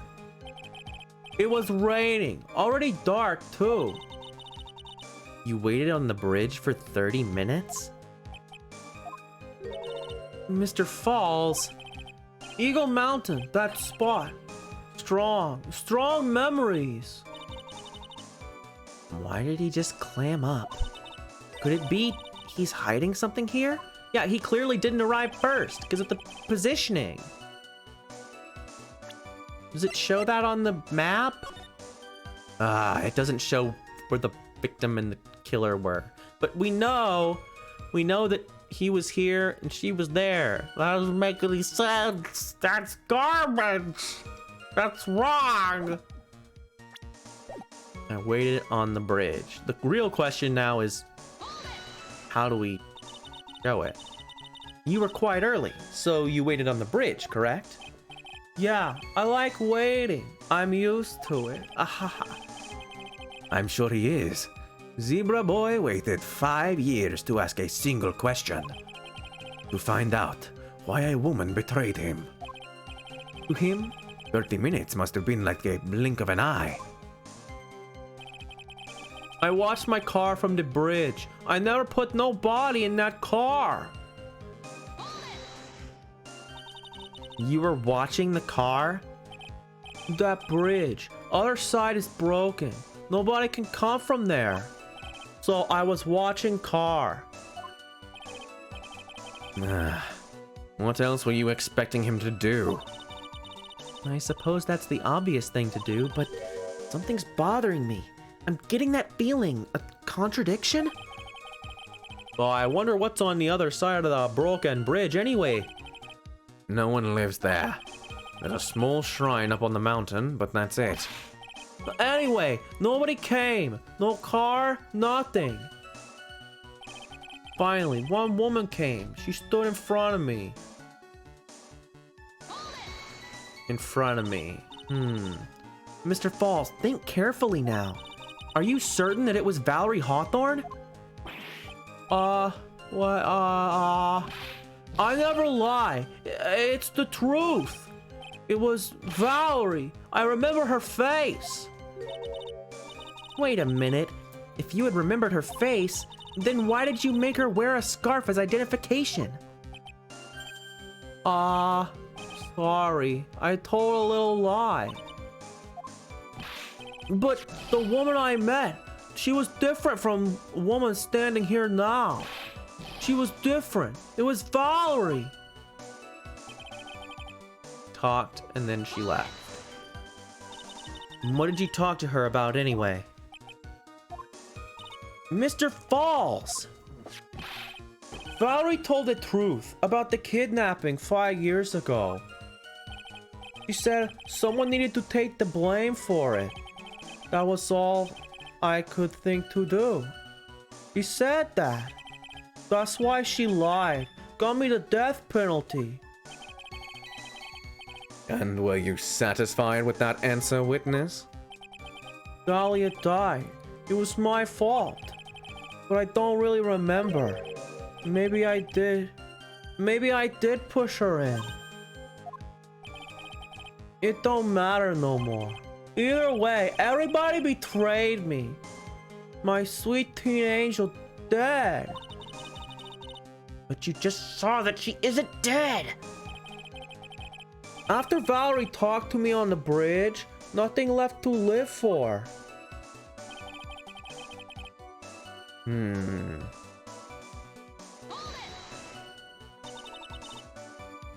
How can you be so sure? It was raining at the time, and sunset that day was at 5 o'clock. It would have already been pretty dark on that mountain by 4:30. Please, Mr. Falls, this is your last chance. You've already taken the fall once for something that you didn't do. That woman, it wasn't Dahlia. Stop right there. What more needs to be said? Even if it means the death penalty, even if it means taking the blame for murder, you'll still do whatever is necessary to protect her, won't you, Mr. Falls? I know it's obvious, but he's clearly lying. He's been cursed by Dahlia Hawthorne. He'll probably go to his grave still believing in her. Mr. Falls? Even if you can show he's lying, the poor guy will still be cursed. You'll still have to point out the contradiction anyway. That's the curse of being a defense lawyer, I guess.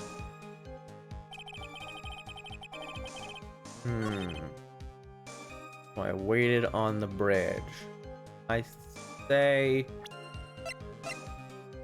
this? I'm gonna save because I'm not super confident in this. But it seems pretty obvious, right? We talked about the positioning of the victims or the victim and the killer and the kidnappers and all this stuff multiple times. It was like the whole crux of the case earlier, where they were. Oh, wait, no, wait, I meant no, wrong. I just look at the picture. I'm stupid. I pressed the wrong button and thought myself into a corner. Obviously, it's the witness photo that shows where they are. You moron. So when you got to the bridge, no one had arrived, huh? I'm dumb. It's okay. Well, we figured it out. So you waited on the bridge. You're sure of that? Yeah, I'm sure. You're sure, huh? Well, and I'm sure too, Mr. Falls. I'm sure that you're lying. Huh? What? Oh! Everybody betray me. Oh? I would love to hear your rationale on this, Miss Faye. You want to know who arrived at the bridge first? Just look at this photo. It's perfectly clear. Obviously, the person that came first would be the one at the end of the bridge, right? But that's the victim at the end of the bridge.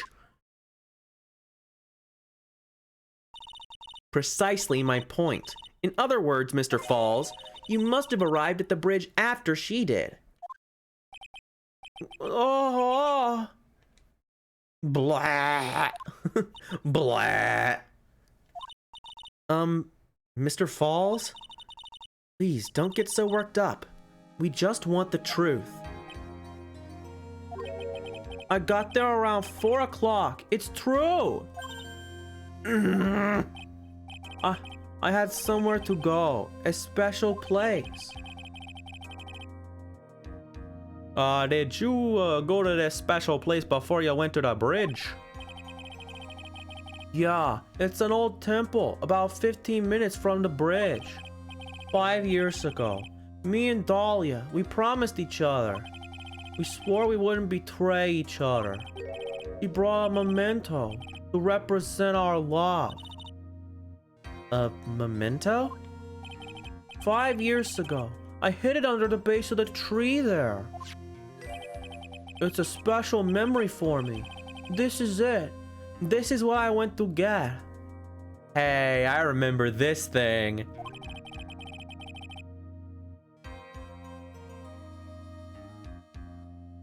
Yeah, this is directly pre-Phoenix, huh? This little bottle on a necklace is your memento. It's quite charming, but it looks empty. Your Honor, you heard what my client said. He arrived at the scene at 4 o'clock. But he then left his car unattended and walked away. He was gone for approximately 30 minutes. With that much time, Dahlia Hawthorne could have easily hidden the body in the trunk of his car. No! Well, indeed, there certainly was enough time for it. I've still got a chance. Mr. Falls, there's no mistaking it. Oh. Huh? Mr. Falls? Oh no! Everybody betray him! He fed up with this world! That's enough, please! Witness! I promised her 5 years ago, if it ever happens that we can't trust each other no more, then we're supposed to drink bottle. No, stop the trial! Your Honor, we need a recess. I was stupid. Couldn't keep promise. So I did it. I drank this. No, we're so close. Just a little more.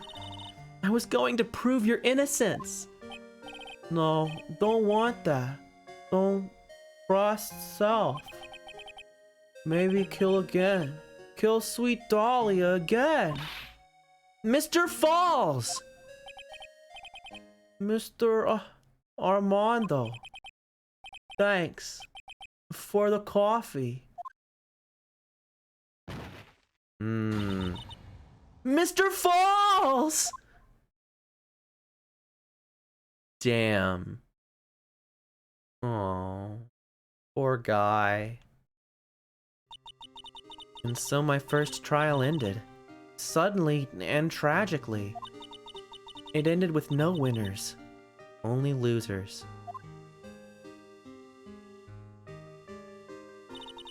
I ended up with a wound that cut so deep into my soul I thought it'd never heal.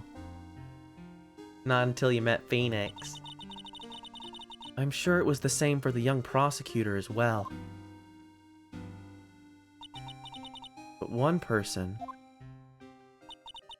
the true criminal, Dahlia Hawthorne, she left the courtroom with a secret smile on her demonically sweet face.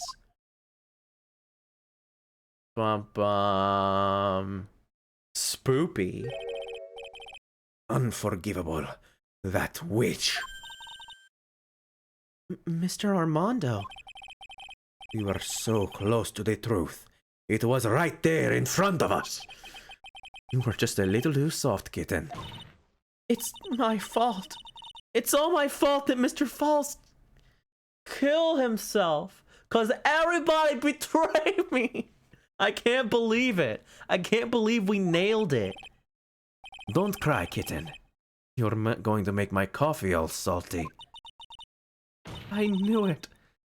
I knew I wasn't cut out for this. Mia. Don't you get it? You can't cry yet.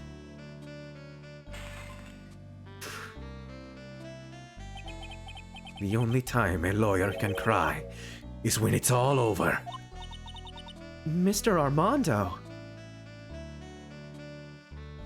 What a cool guy. No matter how tough the case, no matter how bitter the memories, they always fade over time. Then you file them away and eventually forget them.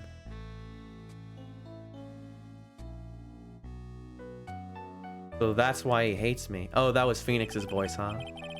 1 year later, in this very same courthouse, I myself got wrapped up in that case.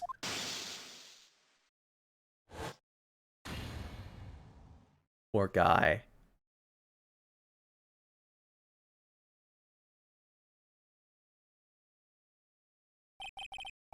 Only after that did Dahlia Hawthorne get put on trial for her crimes.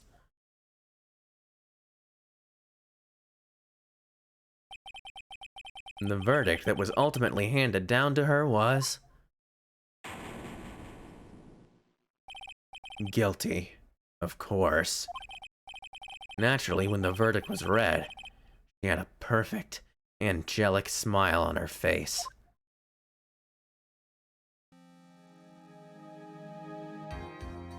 Ba-da-da.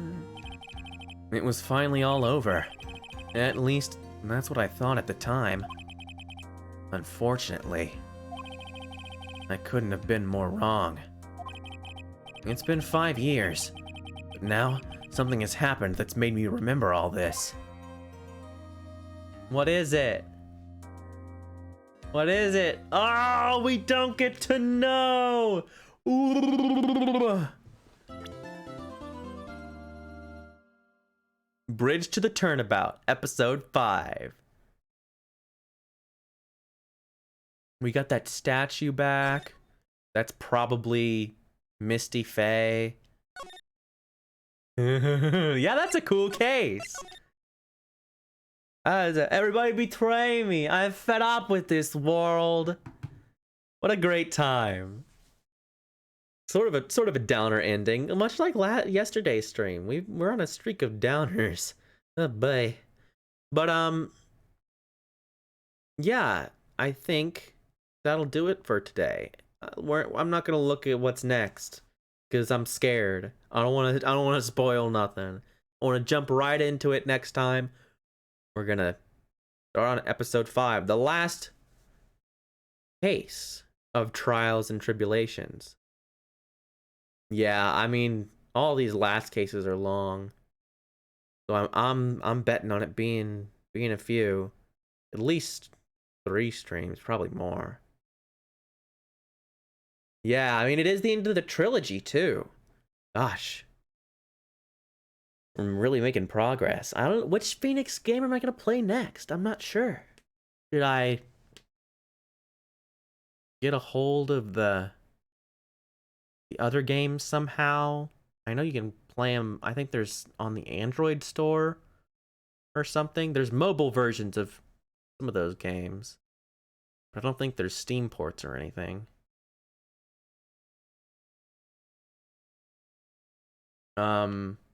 What's that one? Ace Attorney Investigations. Right. Is that the Edgeworth game? Or is that something else? I forget what the Edgeworth game is called. Yeah. Okay, that is the Edgeworth game. I think I'd really like to do that. I think that's a great place to continue on from. So we'll see if I do that or what happens. I still need to figure out an emulation solution for the other games, or if I can play them on some kind of Windows store or something. I'm not sure what platforms they're actually accessible on for me to stream, but